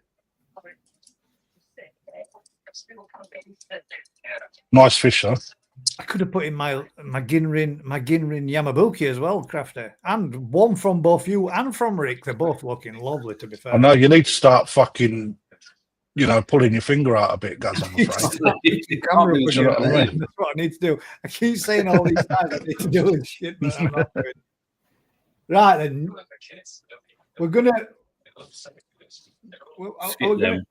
we'll skip them and we'll come back to them, Rick. Yeah. Yeah, maybe. So, yeah. We've got Sally's, which is the next one. Ooh. Now there, look at that. That's something a little bit three of four of. They're all new Forest Koi. There's a little gem. That's definitely New Forest. That one's had So some that's got parts. metallic luster in its pectorals as well, look. Yeah, someone does metallic ones, don't they? Now that's got some It's a bit different, isn't it? What's with that? Ginrin Kajaku. See, I think that's a nice, different fish Yeah. for me. Yeah. The Chag Which one are we having out of that bowl? Even the Deutsch one, there's Ginrin. Even this is Ginrin, yeah. Just, Ginrin Harawaki. someone's feeding Ginrin food.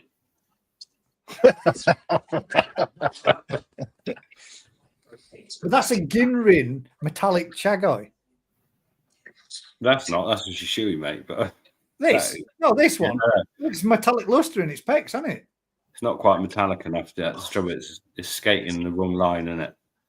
Yeah, but it's almost. Almost. It's got a luster there.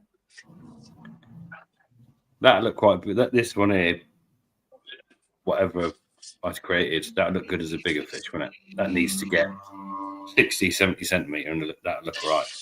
Yeah, I'm trying to work out what it is. Do you want to know? It's Ginrin Asagi across the Kajaku. Yeah. It was. I see the Kajaku in it, but it was the other part. Yeah. So it's the Asagi, the Ginrin Asagi, which is why it's got the sort of Benny running laterally through it. Yes, it was hard to see. It would that's mad. That's a mad little concoction. That I think if I'm gonna make a statement there. I think those are part of last year's Grown Show. That one, no, yeah. This one. No. From the same. No. Just grow ones that she's purchased from you then. Yeah. Right then, so Miyatara Ginrin Kahaku 57 cm. This should be a banger. here we go. There's a contender. Isn't it? That's a chunk and a half and all.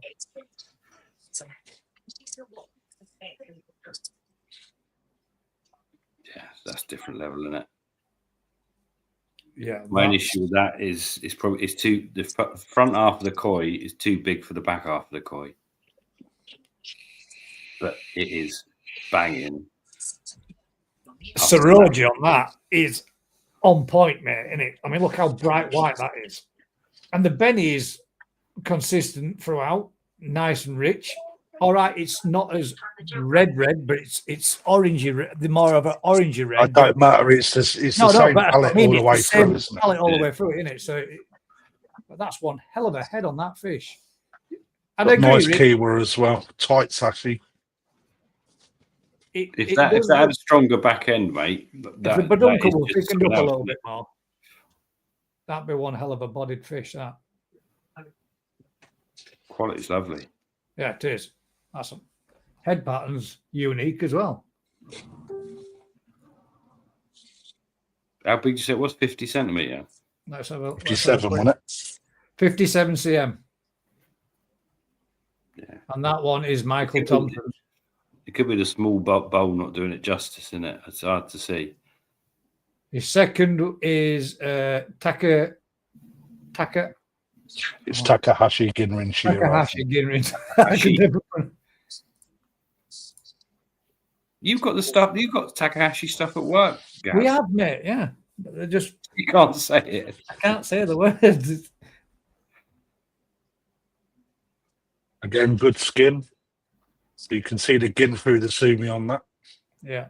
Yeah, but do you not see if you put that later on, if you put that one against that first one we saw? Yeah, and do you think that the sumi looks a little translucent rather than looking? The gin does make it. I think that the sumi being richer and not being able to see the gin in it is more appealing, but I don't necessarily mean that that's right. And there's a reason that it looks like that, and it works a little bit like DPM that you see on like military uniform. So it actually breaks the colour up, which makes it look messy.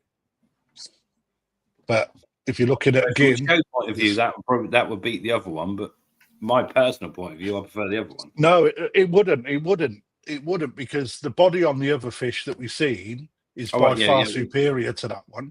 But when you start looking at them qualities, the one previous would have been marked down on points because that gin doesn't run through the sumi, where this one does. So this would score higher on the gin classification, but less in the body. So I know it's not the same fish, but I know that we it's a client's fish. Obviously, I couldn't put that into a bowl and boil it up, but boy, I wish I really could have done.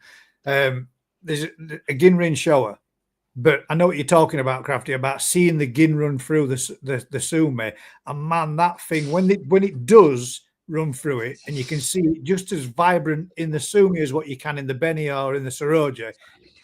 When you see it like that, like for example, that one that was at the show a couple of years ago, it weren't last year, it was a year before. That shower that won the GC, I think it won GC. That was the Ginrin shower. That was fucking.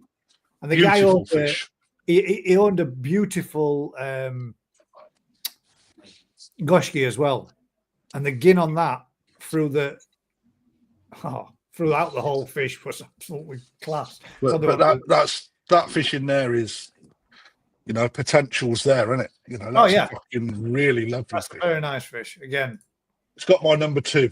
That one so far. Number 2 we're talking. For me, yeah. Oh, Ginrin again from Matt. Again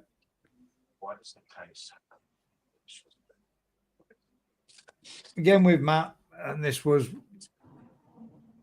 with her on the 30th of July 2024 at 25 cm.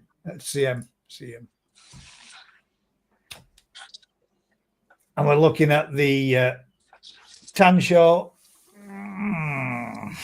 In red, short rays on the pet. Short rays on both sides, isn't it? Where it's had. It's a shame that is, because it is. Other than that, mate, it's got a good profile, nice head, spots nice. Yeah, that's a shame, really. It's amazing, though, isn't it? That's just a little thing that you might not notice, but actually, once you see it, you do see it, don't you? Yeah, it don't take away from the fish, and it's a great. It's a shame, isn't it? That is. When you're looking at things like for us, we'll pick that up immediately. It's a shame. He said, "I wish they didn't do it when they trim them down." Excellent. Or it may have just been born like that. Yeah, they can. I mean, that looks like it's been broken, that particular one there, because there's 2 big nodular lumps to the end of it. Looks more like it's been damaged.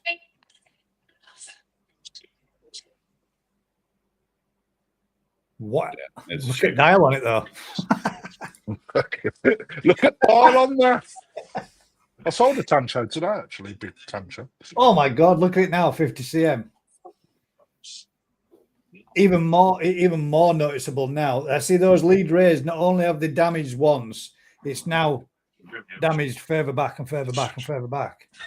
But the fish itself is a beast, isn't it? It's lovely. It is a beast. I mean, that's got right. Right, Look at the dial.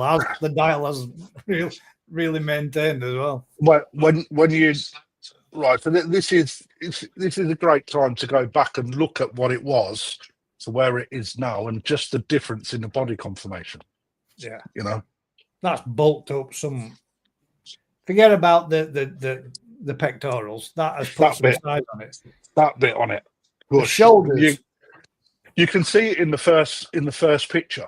You know, it's like when you have a forward vision of where it's going to go, you can see that's there. You know, it's a shame for them pecs, isn't it? Yeah, it is, mate. But don't distract from its beauty. That it is still a banging fish. Yeah, I was sort of looking at that saggy in the background. Dave, here we go. Ginrin Harawaki. Yeah, This was the winner last week, isn't it? This was entered last week, but again has been. There's a video underneath it, I reckon. Mm-hmm. I'm not going to lie. This is probably my number 2 at the minute. Oh yes, he has as well. Good man, Mate. The gimbal quality and the skin quality, and that is so good. Nice pec shape as well.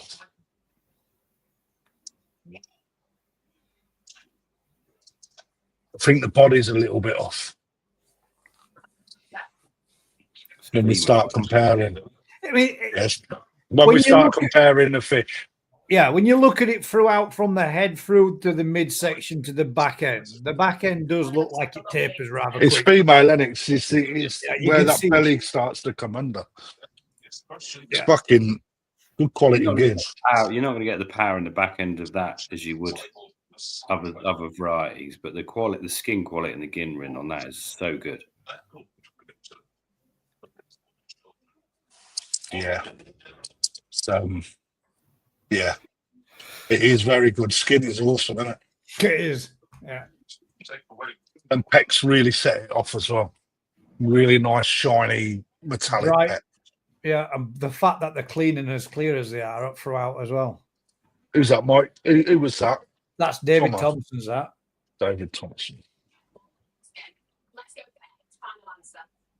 Right. You can play them back up there. We can play these ones. These aren't. Well, they're not mine. Well, they are. But these are Tony's. Ah, right. Sorry, Tony. I nearly skipped past them ones, then, mate. Ah, that's some chuffing nice. Skin on that is up there, mate. Yeah, that is chuffing nice Ginrin. That. Wow. I might even say that's the best Ginrin we've seen tonight. Not the best fish, like the best Ginrin we've seen tonight. Yeah, I'd agree with that, mate. Yeah, I'd go with that, Rick. Every single scale, like brushed aluminium, man. Yeah. Yeah, definitely the best skin. Nice, but that's going to get a big, isn't it? That is. You can see that. I think he paid £5 for that, and I'm not joking. That's going to get. That's good. That's got potential to get into a big fish. That has. The length of that backbone from the nose all the way up to the lead dorsal. Big slab of a head, big mouth. Are we noticing that the shine in the fins as well? It's got metallic in it. I think that's helping it. Yeah, but it's not enough, is it? It's not enough. That's what you said to me earlier. Just throw your own stuff back at you. Yeah, it has got the same luster as what the other one had. Yeah, but it helps again, doesn't it? It makes them. What was the last fish we looked at before that one? That the one before this? No, the one before Tony's. It was the Harawaki. Harawaki, thank you, mate. Oh, we're actually taking notes this evening. I am, yeah. I am. There's a lot of fish, isn't there? There's a lot of fish. I've just seen the one after this. I like this one, mate. I think this is nice. I like this. This is nice. Is this the cheeky monkey? Yeah. But when you look at that, you look at the height, the power in the shoulders there. It's got a shovel head. It's got a big mouth.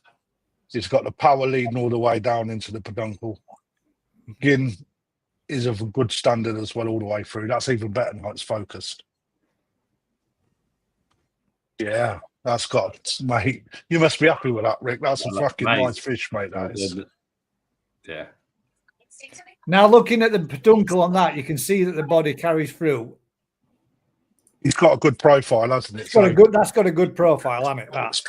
It's got that sort of shape, hasn't it? You know, that you want, that licorice all sorts of submarine. Oh, that's my favourite. The ones he paid £5 each for. That's my favourite. Tony, I'll tell you what, mate. That's throwing a bit of a spanner in the works. It was honestly. I quite like that one. I think I might have to agree with you so far, Mark. I reckon that might be the best one this evening for me so far. Best value one. Jeez. Well, I mean, value-wise, mate, yeah, 100%. I don't know. Maybe it might be this one. Shit. Yeah. Just found me that. That's now number 2. This is number 1. God damn. Oh, this is shit. Who the fuck breeds this sort of fish? That's lovely. My God, mate, that's nice. No, that's different, isn't it? Yeah. A Ginrin, Ochiba, and it doesn't matter that it's lacking a little bit of head pattern because that one's mum's and asagi. So and you can see that it looks more Chisui than a Chiba. Yeah, I'd go with that. It does more look at. Now, again, what class would that fit in a show? You asked Alan to kick it out. Alan's like, I'm not having it. That's not messy scalation though. That's quite uniform. It is, and that's, you know, and I'm being serious with if this was put in front of us when you're benching. Now, bearing in mind when people are benching for shows, this could be presented. Where does it go? I tell you what, I'm not being. That will look mint 60, 70 cm. That fish is going to be beautiful, man.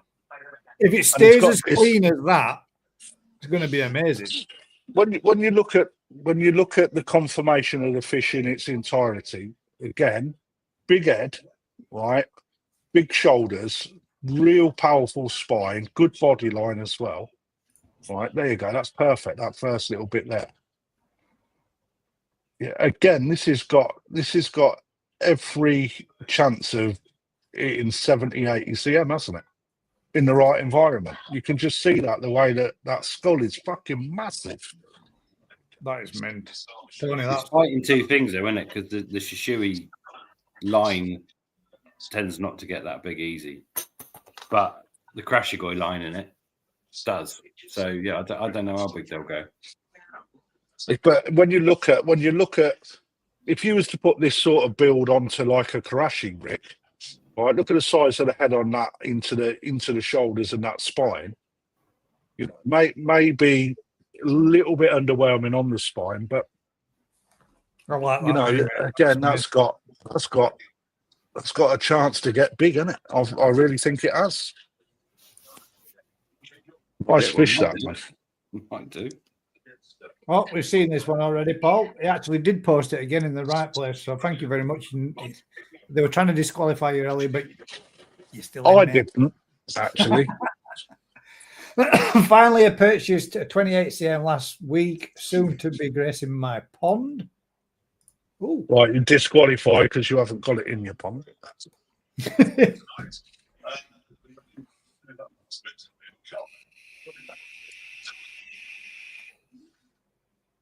That's very calm. Does it move? Does it move? It looks like it's had a bit of calm, that. That is a rather chilled out fish, isn't it?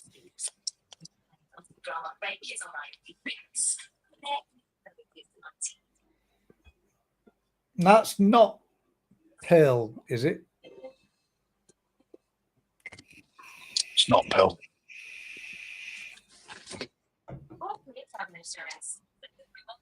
It's a nice Not a very. fish. It's not a very strong gin though, is it? So Oh, still a lovely little fish though. yeah, it is a lovely fish. Nice tancho shower. Nice white skin. Smooth, easy read, isn't it? Very nice. Alexa, TV off. Right, Paul. Paul Prentice. Yeah, this is 54 cm Sankey. I really like Beppu Fish Farm. I just wish they weren't where they are. That's Cadogan. No, it's not. No, it's not. No, not No, just No, on if you go up to next to that black spotted, it's next to its spine, guys. Go left there. Look, not Cano, mate. Cano, sorry. It's just the way that just the way of the photos taken in it. Yeah, I thought it was just lying on the outer edge on these scales there. Look. Oh, I'm jealous you've got that. That's fucking lovely. That's a if we had a good video, that could be my number one. That's a big. Have we got a video of it, guys? Has he put a video on it? Let's hope so. Let's see. Oh, okay. Fuck's sake, Paul, man. Get videos. Oh, that. Yeah. Go back to that one now, Gaz. Because, again, it's a shame it's the wrong way around. But, again, you can see from that, body is superb. Head into the shoulders. Imagine that in another 3 years with a good, powerful flow, good food. Fills out a bit. You'll have that nice rump from the back of the head. I like that personally. Tesha May's just coming into the fin as well. Yeah. But look how tidy on this right hand side of the first stand, how tidy that keeler is, and how tight the sashi is as well in Dan 2 and 3, and how deep that Benny is, man. That is lovely. Yeah, I that'd grace my pond. I'll definitely have that. What do you reckon? Nisai at 54? Yeah, it probably Sanzai in it. Gin don't tend to get huge today in those Sankey world. They didn't. Right, They're starting to get Yeah, there. well, they'd start to. Yeah, they have started to get there, but yeah. Be nice when if a little bit more sumi comes up and a couple more of the right places, that would be class. I nearly said So when. we're trying to judge the Gimrin, really, aren't we? So, although that is a far superior fish to mine, I'll go with mine. I'm doing the fish in its entirety, mate. It's just as I'm not judging the gin. The gin's part of it. That's fucking lovely. Beppu Fish Farm, mate. Fucking beautiful. All right, so again, Rinchella. Sorry, Paul C. You've just been knocked off. Oh no, I'm not sure. We're quite close, those two.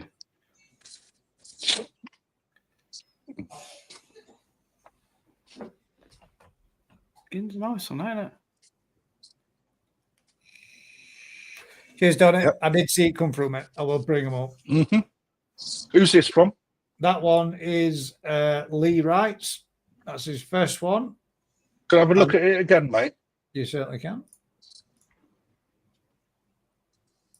Oh, this has been great tonight. It's really lovely to see all these fish. I know, because someone picked a good topic, not bloody Harawakis. Generalised it. Somebody went with everything Ginrin. So what are you going to do for next week, Rick? Everything. Am I picking again? Everything Deutz. Oh, no, that's a good shout.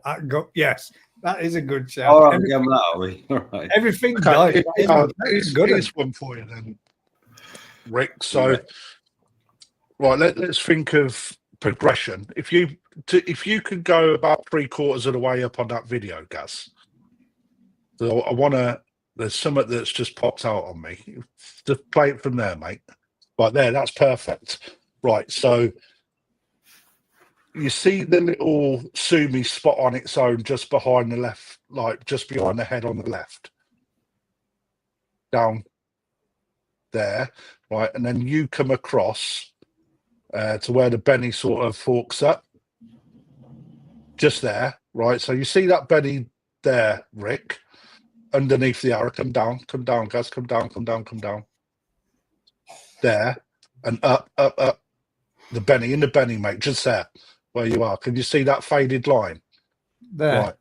That's it. You've got it. Right. So if you're looking at that as for the quality, Rick, what's going to happen to that area of the fish?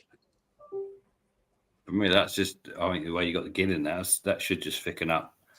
The problem is you can't judge a shower like you would a kahaka in it, because the sashi and whatever, it's never quite as tidy, and perhaps you don't even want it to be, because you want that sumi to come up. But that weak, you might call it a weak area, but actually is that a Gimrin scale? Because that makes the benny look a bit weaker, doesn't it? Yeah, but that's exactly why I was bringing it up, mate. You know? Yeah, well, I think for me that fish just wants a chunk of sumi down the back end, doesn't it? Really. Yeah, and let's hope it comes. You got a little bit down. You got a little bit down towards the tail, on the side there. There's sumi in the tail as well, though. Yeah, so it's just I mean, that if you looked at that picture as a photo, though, that'll get marked down. You say, "Oh my god, it's body lines all over the place. It's shocking." Yeah, but that's just ripples in the water, giving it that effect. But if Gus can play it, if it's back, I'm still here, guys. My camera's just. I need to plug it in. I think it's got those sort of showy issues that, again, the front half of the fish is really strong and the back half's not of the same. Yeah, and you do see that quite the same level as the front half. But yeah, if I produce show like that, I'll be over the moon. Absolutely, the skin quality, the pattern, skin quality, everything about it is Where's that from? Oh, that's one of mine. Is it one of yours? No. I was going to say, if you produce a shower like that, it was a giveaway, wasn't it? No, it's no idea. Well, the key was tight as well. But you've got to be up there with probably the hardest. I mean, showers are a nightmare. They're hard anyway, aren't they? They are up there with the worst for body conformation, just all the sort of the elements you might be looking for in terms of benny quality, sashi, kiwa. Then to add in Gimrin onto that makes it another harder thing as well. Difficult beast. When you look at the shower body type when they're young and as they grow out as well, makes it even harder. Yeah, they are a nightmare, absolute nightmare. But that's what keep going back for, doesn't it? We spent so much. We spent more money on showers than any other variety by a country mile in terms of parents. And probably some of the least reward. Is there anything showing? There is a bit of sumi underneath this last benning spot. Yeah. It's got. Or was it in the fin?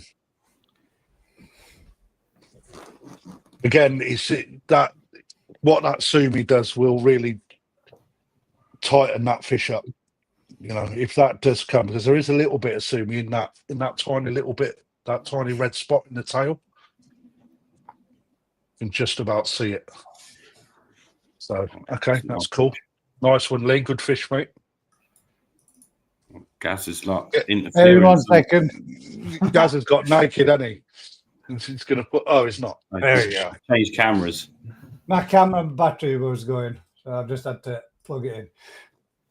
So this is next one then, which is this one of yours, Rick? No. What is it? Big, strong body, isn't it? What's that, 2-year-old? Does it say? Did it say? Let's see quickly. No, didn't.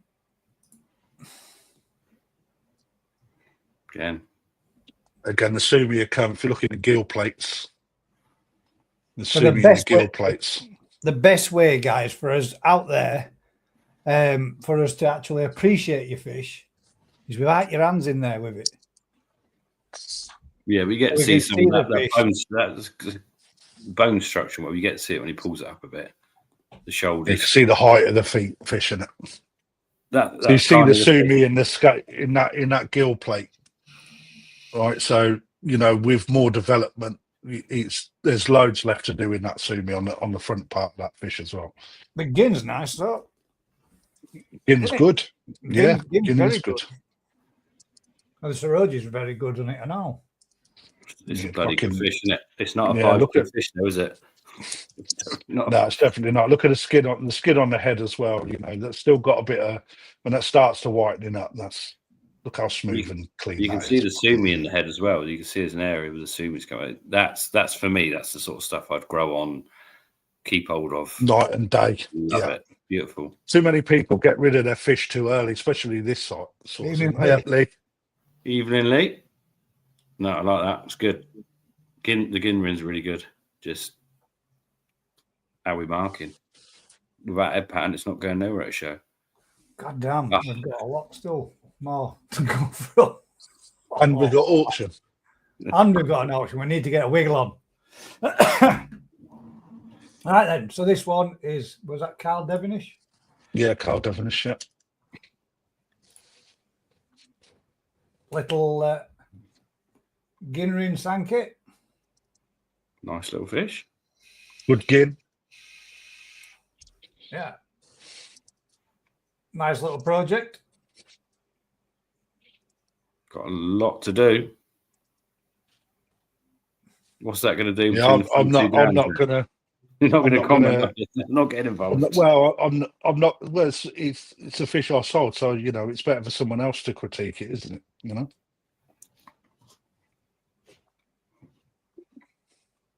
I'd like to hope that this little patch of sumi there stays, because that is lighter. Sorry, of the Bene. It's a little bit lighter there than the rest of it, but it could just be because when I look on this monitor, it looks totally different to this one. So Yeah, same as mine. I'm the same. yeah, so in 2K it looks perfect. In this one, which is only 1080, it doesn't look as bright, but on this one it looks exactly the same. So it might just be the actual. No, it is slightly weaker in colour, but again, it's a really Nice, young easy fish, read isn't it? for the sumi if it comes. I think a fish like that, though, realistically, it's been brought at a price and at a size where that is something you're going to learn from. Over the next 2 years, that is going to do shitloads, for good or for worse. And you go, I've learned something there, be it the way the sumi develops, the way the skin on the face changes.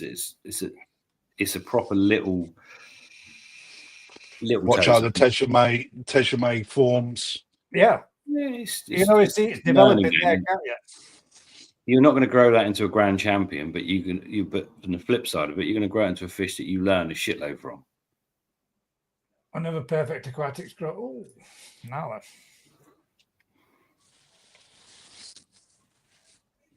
And again, you're going to do same thing. I think that's got more.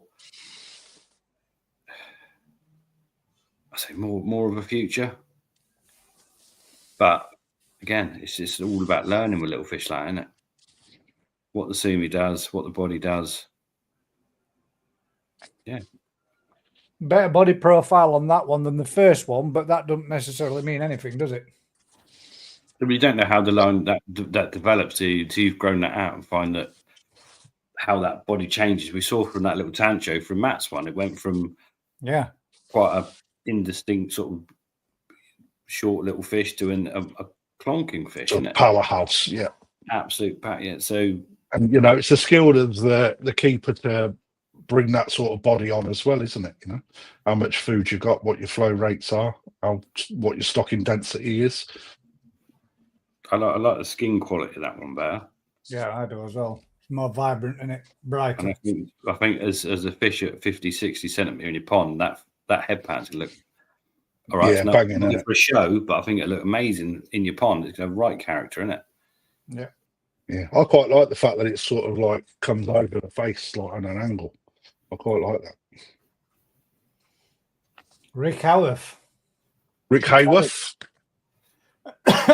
This one looks. Oh my god! Shit, maybe that might be number one. So that's more finished, isn't it? That's beautiful.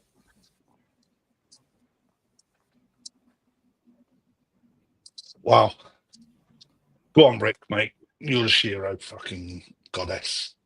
No, for me, I've seen two better Shiro than that. For me personally, I love that. That's a lot more finished, but the pecs a bit too big. They are big. The angle. They're big, aren't they? They're a bit massive, but it's proportion with the body of the fish, though. I think. No, it's quite oversized. I think if from a sales point of view, I could sell that fish easier than the other two straight away because it just sells itself. It looks amazing, doesn't it? But when you start looking at the nice lines running, if you start stripping it back to the body structure and whatever, it's not as good as the others. But the color quality, the skin quality is good. Skin is very good. The skin is very good. But yeah, it's the body on that's not as good as the other two. Everything else about that, all right, is there, isn't it? Yeah, it's a good. Yeah, and it's coin it. At the end of the day, it's coin it. If you could have that skin on the body of the first fish and whatever, and that's just how it goes. Chunky monkeys, aren't they? Maradu chags, but they've got the tails of a Seragoi. Oh, they look like normal chags. On my screen, they're brown. No, I was meaning with the black outlining up the dorsal, around the pectorals, around the tail. They're kind of picking out with a black line to them, like you would with a Seragoi, but pretty cool. Them, they're both very nice fish. They're built like brick shithouses, aren't they? Yeah, they are. I like that though when they've got that line on them all. Looks mint. Is that? Oh, maybe it's this freaking monitor. Because if I look on here, you can't see that like that. You do get with darker chags the blacker outline on the fins and whatever. Yeah. Two good-bodied fish there. I think I prefer the sort of skinnier one on the left now. It's got Sumi running through the pec. Yeah, Sumi running through the pec. One of them has. One of them's got a little bit of Sumi in the pectoral on the. Yeah, just there. Yeah. Does it take away from the fish though? No. No, not really. No, not at all. Body, they're strong, aren't they? Bodies on them, they're just, yeah. Strong They fish. look different as they swim up and down the bowl. They go from looking short and fat to look really good, and then, yeah. That's why you need them putting towards you, isn't it? What have you got? Oh, bangers again. There's some good stuff tonight. And a Dainichi yellow monkey. A bowl full. A bowl full of them. White one, brown one, yellow one. Green one, pink one. I think that's where the yellow monkey gets a bit lost, isn't it? If they're all from the same spawning. This is why I didn't buy any this year, Rick. I'm gonna lie. But they've all got the potential. They're all going to make cracking big fish, aren't they? But yeah, I think it was over-egged by starting to put it into colour categories. Like it's, when you look at where yellow monkey comes from, i.e., what the spawnings are, you can't call them all yellow monkeys, in my opinion. Or Gimri Karashi. Let's call them what they are. The Gimrin's good on them, though, isn't it? To be fair, on all of them. It is good on them all, yeah. And the bad one in there, is it, for the Gimrin? Yeah, I think that one middle of the picture is probably the better one. Oh, Paul, this might be the number one. Hang on a minute. It says All Japan Koi Show 2025. Right, so is this your fish pool? Or right, so we're starting that to. Is insane. That's a very nice fish to appreciate, but Jesus Christ, that is stunning. So does that mean that the Beppu Fish Farm fish, that was a picture, is that yours or is it not? That's miles back. Don't worry about it. We're what? A rush on, man. We're going to be asleep. But that's insane. That is nice, isn't it? If that's owned by him, that's just mental. That was just for the appreciation, but that's all Japan Koi Show all over. You can see the lights above, like the little strip LEDs they've got. Fucking insanely good fish. Again, Rinchag from Richard Perkins. And it just fits in the bowl, mate. Slab and all, isn't it, that? 60 cm. Easy. 63 cm. Maybe a little more. No, it's on an oblique, isn't it? You can't measure that off. That yeah. Well, it's overhanging the tape here, which is at 0. This 0 is there. And that's 60 there, plus the 2 or 3. It's probably 68, 70, isn't it? Yeah. It's in it's in diagonally, isn't it? That's a slab and a half.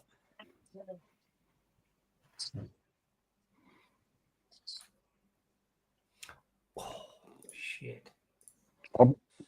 Wow.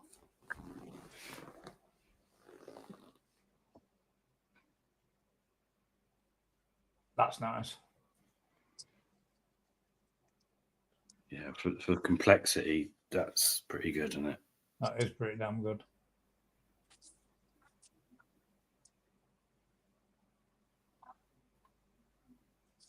Yeah, that is nice. Shame about the lead raise on the pecs again, but I'm not picking fault. No, well, no, you are. You picking. It just thickens me to see you are. Well, I am, yeah, but I'm not.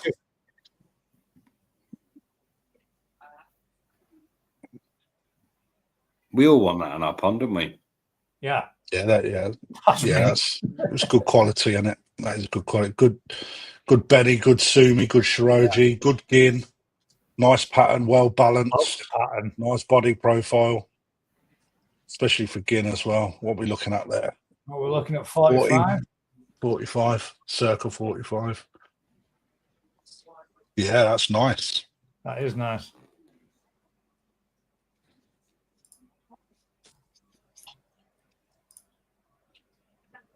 Keep coming.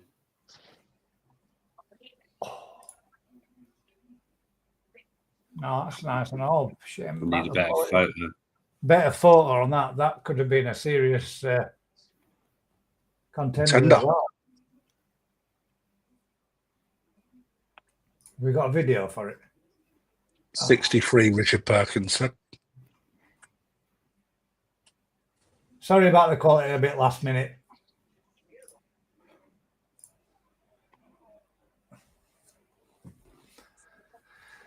Now you guys are going to be loving this one, aren't you? Huh? What are you saying? Bit slim. No, it's typical of saggy, isn't it? Young male, isn't it? But look, you'd think. It's got a nice clean head.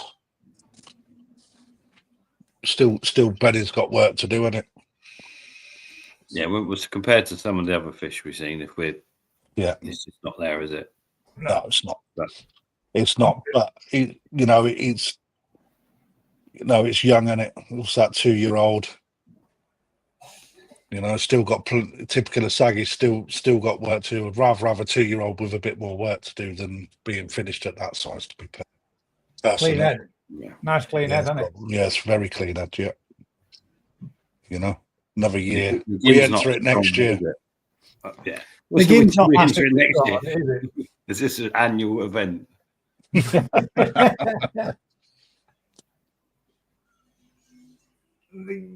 gin's not. That's not the best example of gin ring we've seen this evening. Richard Perkins has put in there's a video, Gaz. So I don't know what fish that was. Richard Perkins says there's a video. Is it? Oh, underneath, look.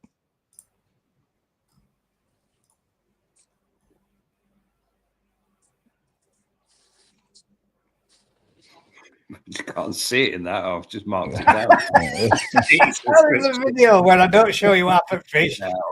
I love it when you turn the bowl and the fish goes fuck off and carries on going the way that you don't want it to. This way. We've had this. Everybody that's doing in it. landscape. You're about as Matt from Howie Coy doing everything in portrait. Now that's a nice shot. It is. Chunk.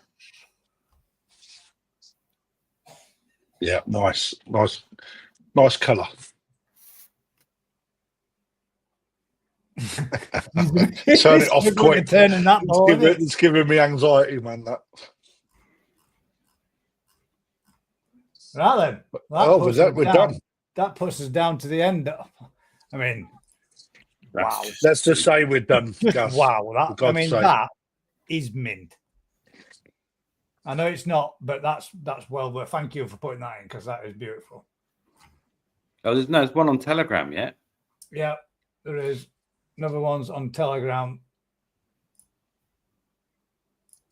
I don't think Alan sent it in, so I've sent it in for him. Who, Alan Tate? No, it was brought at the YouTuber Fest last year, and I think it might be one of the 40 quid ones. That's not the right one. That's nice, isn't it? That's not Tony. That's not it though. Tony's Ginrin Yamabuka. I don't think the gin's strong enough, is it? The Fukurin's really good. It kind of hides the gin. But to be fair, I didn't see the gin in it initially. You can. You can now. Yeah, right, yeah. You can't see the gin. You're blind. When I get to when I first seen it, mate, until it turns, you don't see it. That's nice, that, Tony. The Sakazumi ones are nice. Is that where that's from, Sakazumi, that one? Was that this year? I presume so. Yeah, no, it's not, I don't know. I presume so. But that wasn't the thing I said. I'm assuming that's what he got from Matt, because Matt got some fucking bangers, didn't he? I'm not sure it did come from Matt's lot. It's one of the same batch, I think. Where's that from, Tony? Where's it from, that?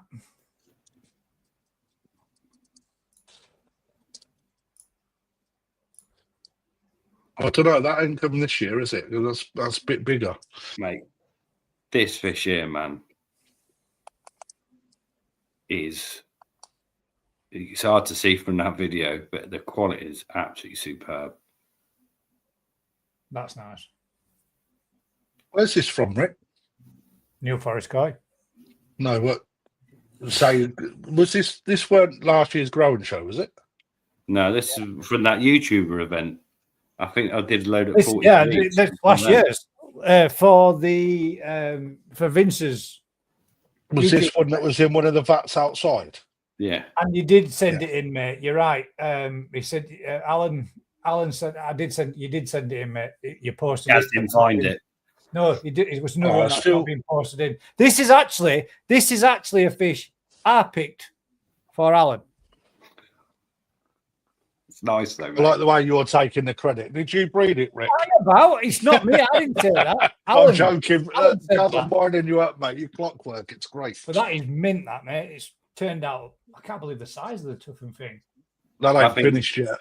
Next year, next year when you see them, I think that's proper fish. Unfortunately, we're not seeing the best of the head pattern and whatever, but the quality, the bone structure, everything about the bone structure, you can see it, mate. And you can see that's got size to come. And for 40 quid. Fuck off. Yeah, well, it was a special day, wasn't it? Was it? It was 40 quid. No, it weren't. It were. It wasn't that big then, was it? No, but that is a beautiful fish. You're not getting a freebie. I'd have that, mate. I'd buy that. Never mind on a freebie. That is beautiful. It's got an amazing head pattern. You can't see it. It's got the head pattern that runs through. Why did you send it to me? You did send it to me. Bear with me 1 second. Let's see if we can get a little better. We better start these auctions anyway. Yeah, we had. You said you were finishing at 10. Where the hell is it? Where did you send it me? You did send it me. No, you did. Did you post it in here and bookmark me on it? God knows. Right then. So we're going to start with Yours first, Crafty. Or do you want to start with yours first, Rick? Well, my first was the Beppu Fish Farm Sankey by Paul Prentice, but I'm thinking that it's probably not his fish, given the fact that he put another one from the All Japan Court and there was no video. So if it's not his fish, then it's disqualified, isn't it? However, I would go with best fish for Paul Cunningham, mate, which is fish number one. Follow closely. He owns the Beppu. He owns the Beppu Sankey. Well, he's won it then. Then he's won it, mate. That is fucking in. Get a video, Paul, man, and put it on so we can have a look at it swimming about. Because for me, that fish was fucking insanely good. Not to take away from what anyone else has done, because I think the entries tonight has been really, really quite good. And I've thoroughly enjoyed it. So thank you for doing that. It's been really nice to see. Where is it? Where is it? Where is it? That one. There it is. Yeah, he owns that fish. Does own it. For me, that's the number one fish for the night for me.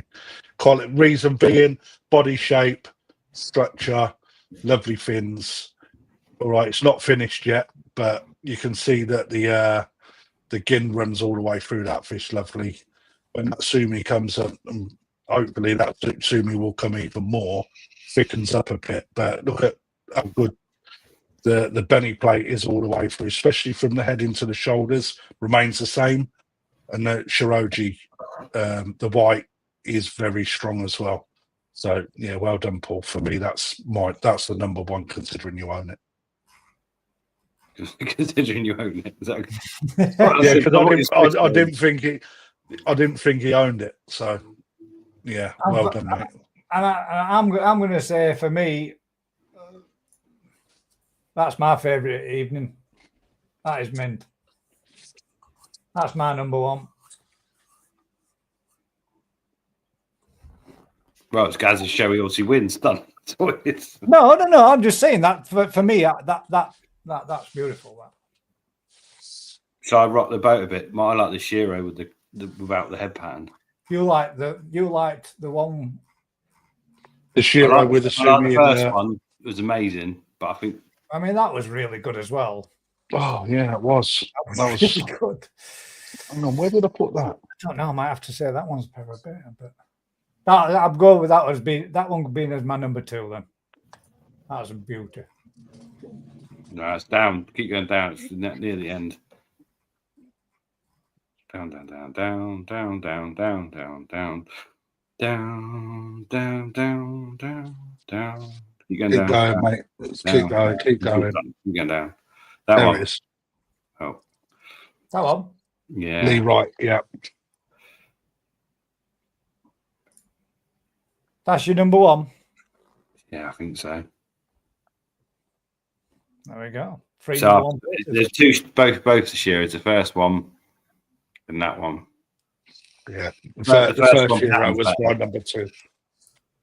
So the first one was Paul Cunningham's. Paul Cunningham's, wasn't it? Yeah. He did post it. That show was pretty amazing as well. Keep going up. That one back. That one there. Yeah. I don't know. That is nice. I don't even like Gimrin Shiros. Bloody judges. That's my preference. So, well, come on, Alan, which would you pick as your favourite then? Just so we could have a judges. I like it. Look, mate, you got to highlight that comment, mate. That one. I couldn't agree more. Yeah. Tony, I like yours, mate. That one's a banger, mate. I like that. That's, yeah. If it's a show and you want the head, yeah. But again, that's not particularly ready. The show was more ready. If we were showing as a show, I'd go with the shower. Yeah. But when we're doing the own, one towards the end. Yeah. That one. Yeah, that was lovely. That's for the show fish. Beautiful fish, that. But we're not judging. Going for show quality, going for the best fish, best looking fish for everything that's got going for it. That's the best fish of the evening. Just the downside of those pecks for me, but obviously that's not. It's a minor in it. Yeah, it's more show ready, isn't it? So yeah, that is a beautiful fish, absolutely stunning. But for the fish that I like the most this evening, Tony, you'll get it for me, mate. I like that little one. Tony was my number 3. Go on, let's auction a fish before I have to go to bed. Right, then. I've run out So of we're beer. going to go into the first of this evening's auction fish then, which are up here somewhere, Rick.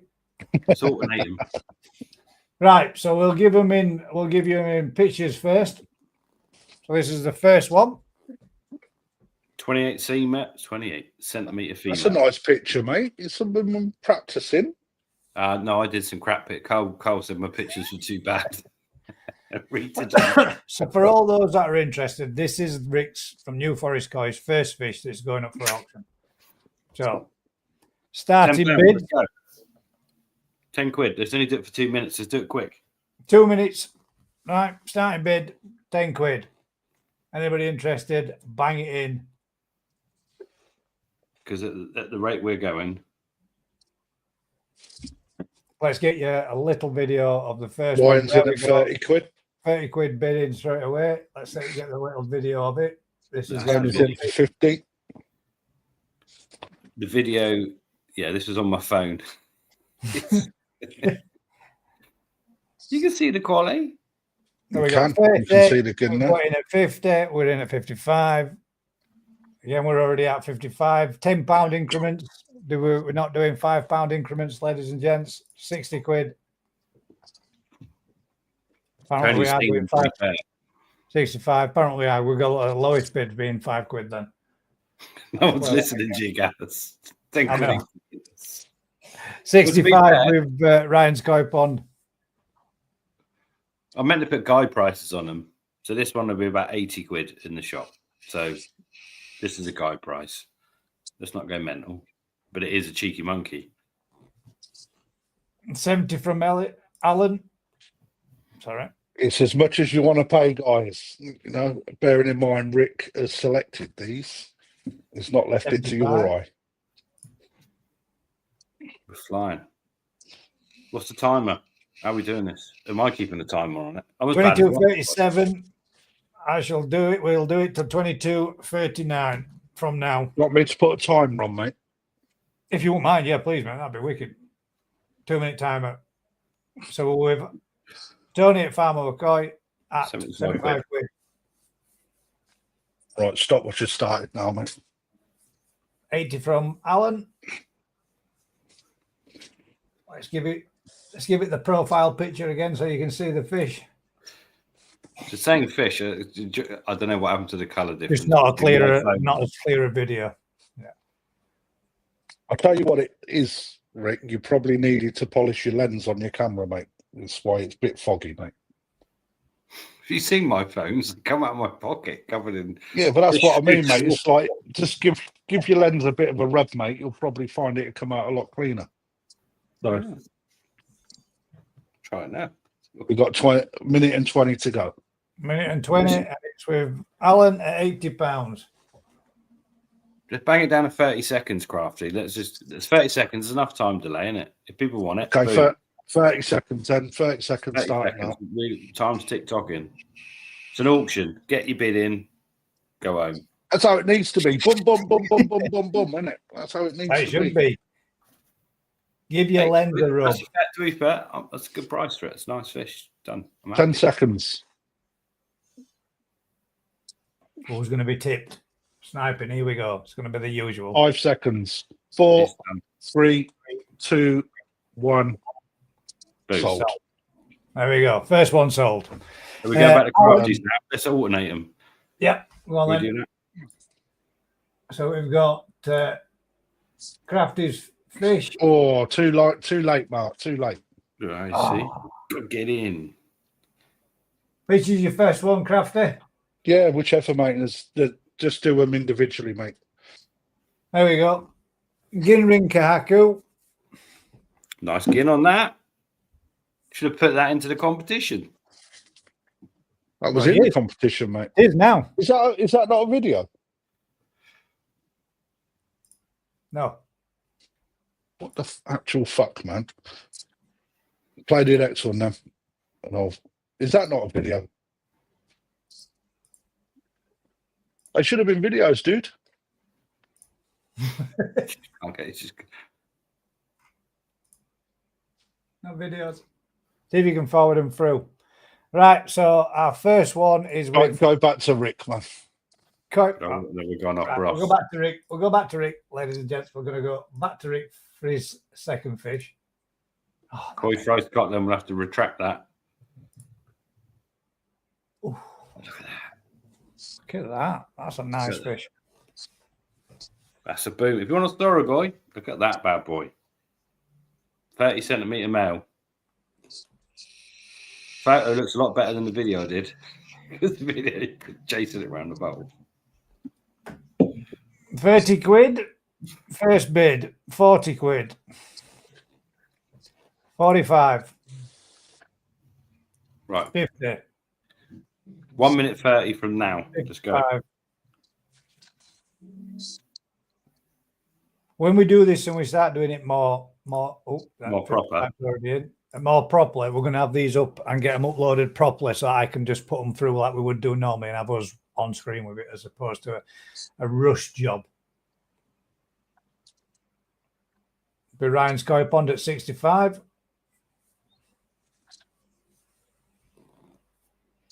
Somebody's bidding lower than what we're already at. Shows on the screen at 65. Koi Fry Scotland, you're bidding 60 quid. It should be 70 pounds. That's nice, mate, isn't it? I nearly picked a Gimmer in Saragoy today. 70 pounds. What? 1 minute.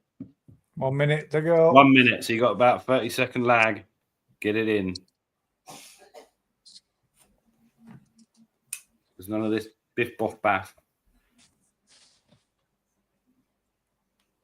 What do you want? 45 seconds? No, I've got it. 40 seconds. We're going.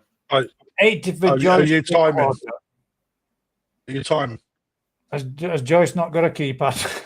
No, Joyce wants to bid on fish, but she can't do it. So we got some. Luckily, Vince is on it. 85 from Ryan's Koi Pond. We're at 20 seconds. Come on. 20 seconds to go.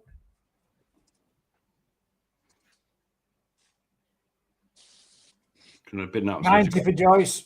90 for Joyce. 5 seconds. Same bid there for Alan. It's already at 90. 95 for Ryan's Koi Pond. We start. That's it. That time done. Scotty P says 100. Oh, for fuck's sake, I can't stop it. Is that actually it was with Ryan's Koi Pond at 95 when the timer started when your timer started playing there? Well, Scotty Rick's P. fish, mate. He can call it. Call it, or you can have it go with Scotty P for 100 quid. Rick, it's on you, mate. No. Whoever had it, Ryan With at Ryan's 95. Koi Pond before your alarm started going off. Yeah. There we go then. Ryan's Koi Pond. To be fair, yeah. That one's yours. 95. Right. Let's try that again. So I've got present screen at the bottom, guys. If you want to do mine, I'll just push play this then, mate. Nice. So we've got Ryan at 95. Stop sharing that one for now. We'll bring that one to the screen. Start us off just at 0. Carry on. Right, then this is Crafty's first one. Odakan Ginrin Kahaku. Don't matter what you saw, it's what we saw and what we've said, and it's gone to Ryan's Koi Pond at 95. That's had 2 minutes to bid. Oh, 30 pounds. Starting bid from High Vault Koi, 30 quid. That's going to make a lovely big fish, isn't it?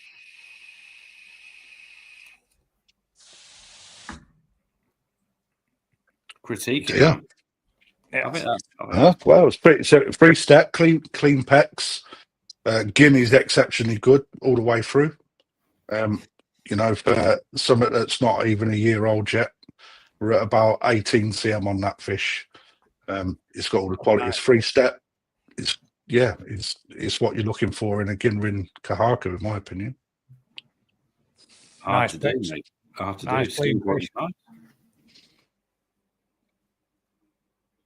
It's what you're up against. Is what I said, Crafty, mate. Sometimes it's hard selling. It's harder to produce that than what I do.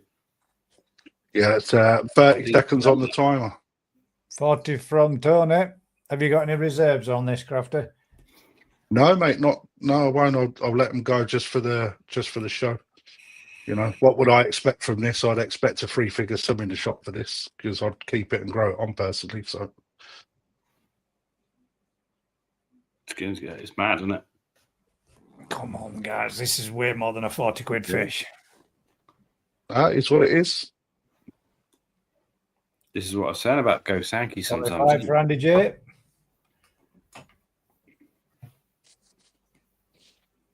I mean, Gin is strong, very strong on this fish. Yeah. Yorkshire diplomat. I'll be buying it if I wasn't looking, wouldn't I? Okay, then. So 5, 4, 3, 2, 1, and sold. Andy J, thank you, mate. 45. Tony. Too slow. We got to get in these. Curry, if you want it for shipping out, that comes at an extra cost, guys, just so you know. Not being tight. It's 30 quid for 30 quid, that's it. There we go, Cal. Coming in at 50 as well. Too slow. You got to get in, people. Andy J for 45. Whoop, whoop. No, Andy J is the man. So we'll remove that one for now, bud, and then we'll put Rick's next one up, which is... Get your bids in. Get them in early. Get them in strong. If you want it, bid on it. Bid on it, yeah. Because this is a car crash of an auction. It's just going to end. Oh. Random Pandem. That's got a face, look. Female. Right then. 30 quid there. First bid. Koi Fry Scotland. That was bloody quick. How did they manage to get that in? Oh, they can bid suddenly now. 50. Now you can bid. Get them 50. in and get them Koi in. Fry Scotland, we're already at 50. Adjust it by 5 or 10. What size? Not that big. 22. It's only little. 22 cm. 22. It's female. Vince, you're going to have to bid for Joyce if she wants it because I can't do it myself. I've had people trying to put bids in and I can't really do it, can I? 65, come on. 1 minute 30, let's go. Oh, she's just been beat there, Vince. Ryan's Koi Pond got it for 71st before you, mate. 75. Oh, sorry, 75 to Vince. They both came through at the same time. Go big or go home if you want it. Fish like that's going to cost you at least 80 quid in the shop. 80. Ryan's Koi Pond. 85 from Vince on behalf of. This is for Joyce.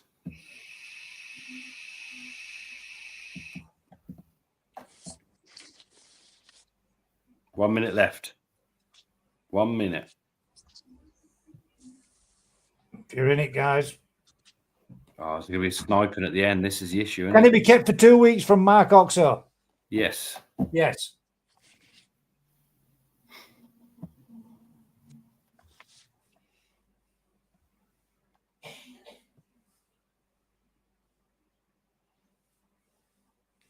$30 seconds. 95 from. Oh, Mark knows what he's doing. 150 from Mark. No. That's how you do it. There was a quick one there before for Cal for 100. You owned it for a tenth of a second. But Mark Oxo's there at 150. 155 if anybody wants to advance. 10 Still seconds. got time. 10 seconds, guys. Last bids. Get your last bid in. What you want to pay for it. That's All what day you long. want to do. 155. Let's see you on 10 seconds to go. You won't get these anywhere else. That's a sure fact. 2, 1, gone. Done. Well, done, Mark. To Mark.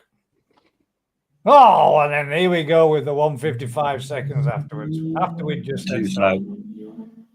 already sold, mate. Just get that. So we got Strong bid there, Mark. Knows what he wants. get some cheap when I'm not bidding against him. Right, so that's that one. That's all 3 of Rick's done and sold. And we've got Crafties. This is your next one, mate. So Odekan goes Sankey. Sankey extremely good, well, fairly well balanced. A bit heavy at the front on the Benny, but it's not. I don't think that takes away from the fish. You've got plenty of balance towards the rear. Sumi's still got a bit of work to do, but there's plenty of Sumi to come. I'll try to zoom in a little bit. I think I'll drop my phone in a minute. So, well, you can see the Sumi just behind the head, into the spine, onto the left-hand flank of that fish, a little bit in the dorsal fin, and the rest is fairly easy to read. So, again, picture this when it is 30, 40 cm. The guinea's absolutely banging. Far more koi 30. Look at the head pattern, mate. You usually be talking about that. Yeah. Screw the rest. That is unique. That's going to look mad as a big fish. It's a real good, again, around 18 to 20 cm, Cole. I didn't measure them, mate, to be honest. What I've done is I netted up the pond that we've got and then selected the three best fish out of it, in my opinion. So good keeper as well, really tight, good sashes, plenty of development to come. This fish is, well, I'm not selling it at 30 quid. I won't sell this fish at 30 quid. 50 good. I'll let it go at 50 minimum. So the head pattern's worth 50 quid on its own. Yeah, it is, mate. Yeah. Good night, and it's from Odekan in Japan, guys. This is top end breeder. So you can see the quality of the skin as it goes through the red and the white skin. For all those that keep saying there's some serious lag, the lag is your side, your issue, not the lag from me. Wait, yeah. If you bid that reach sometimes, it's not lag from me. Right, I'm going to put 2 minutes on now, guys, because I will sell at 60. So it's worth more than that. The guys paid more than that on the growing show, which was at a reduced rate, guys. So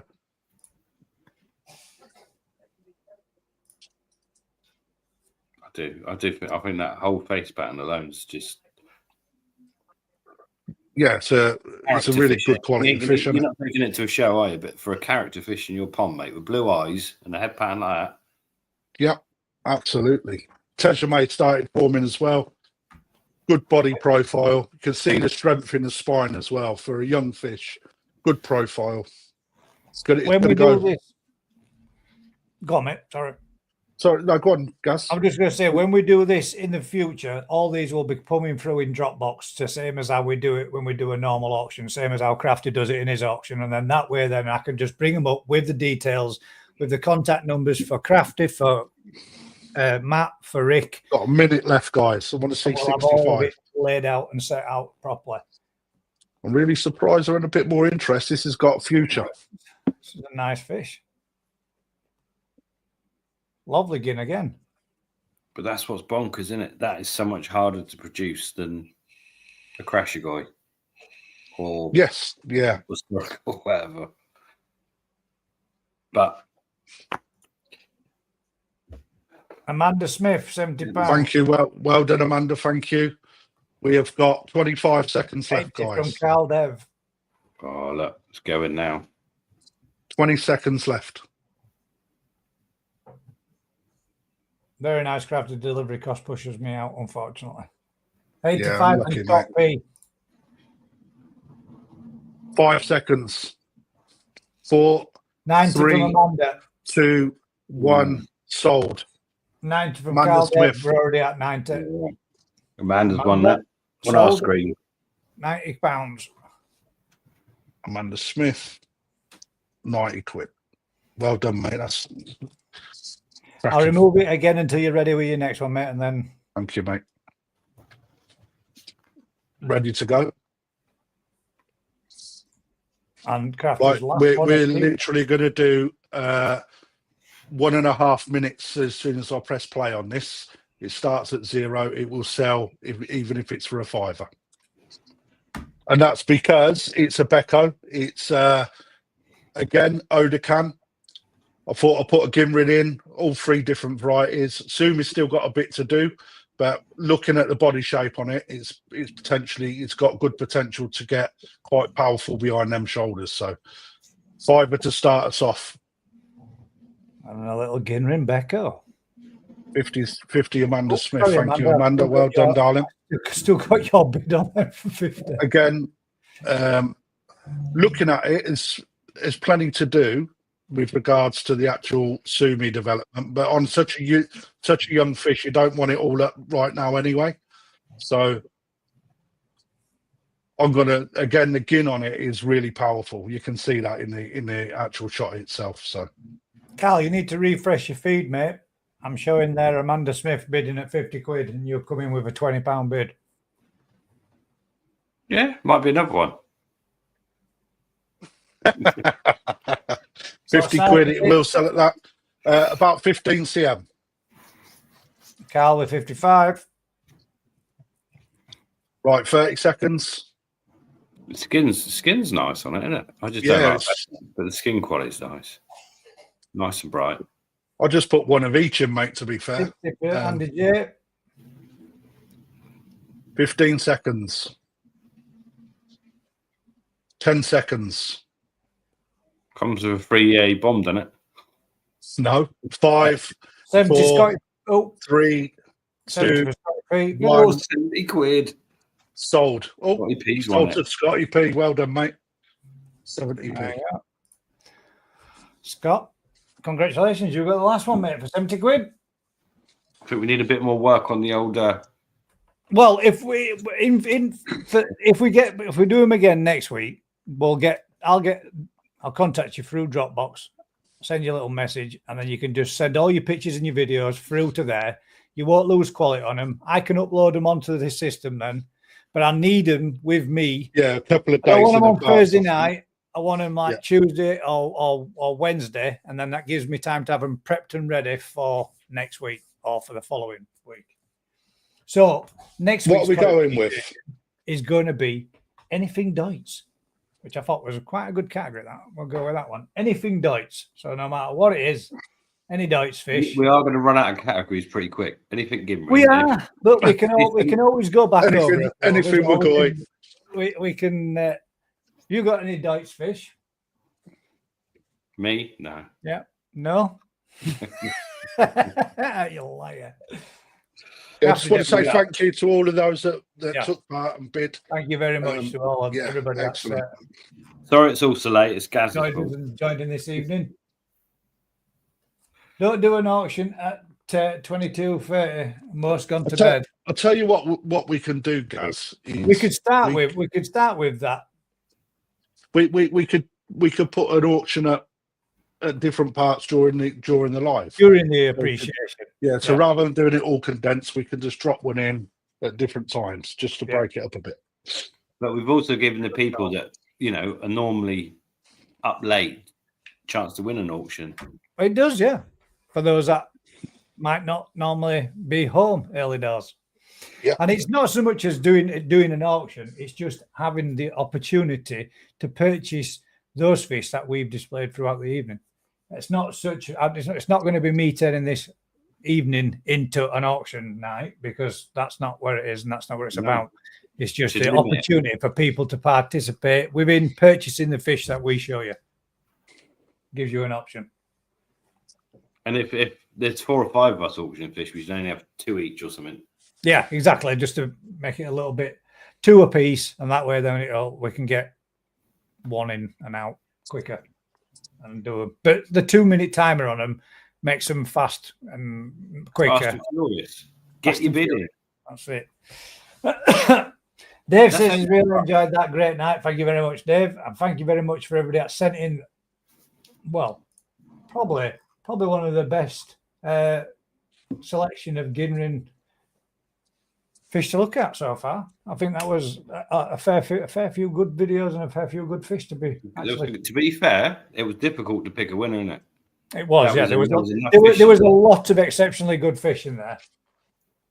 It was like, and I even made quite a lot of notes.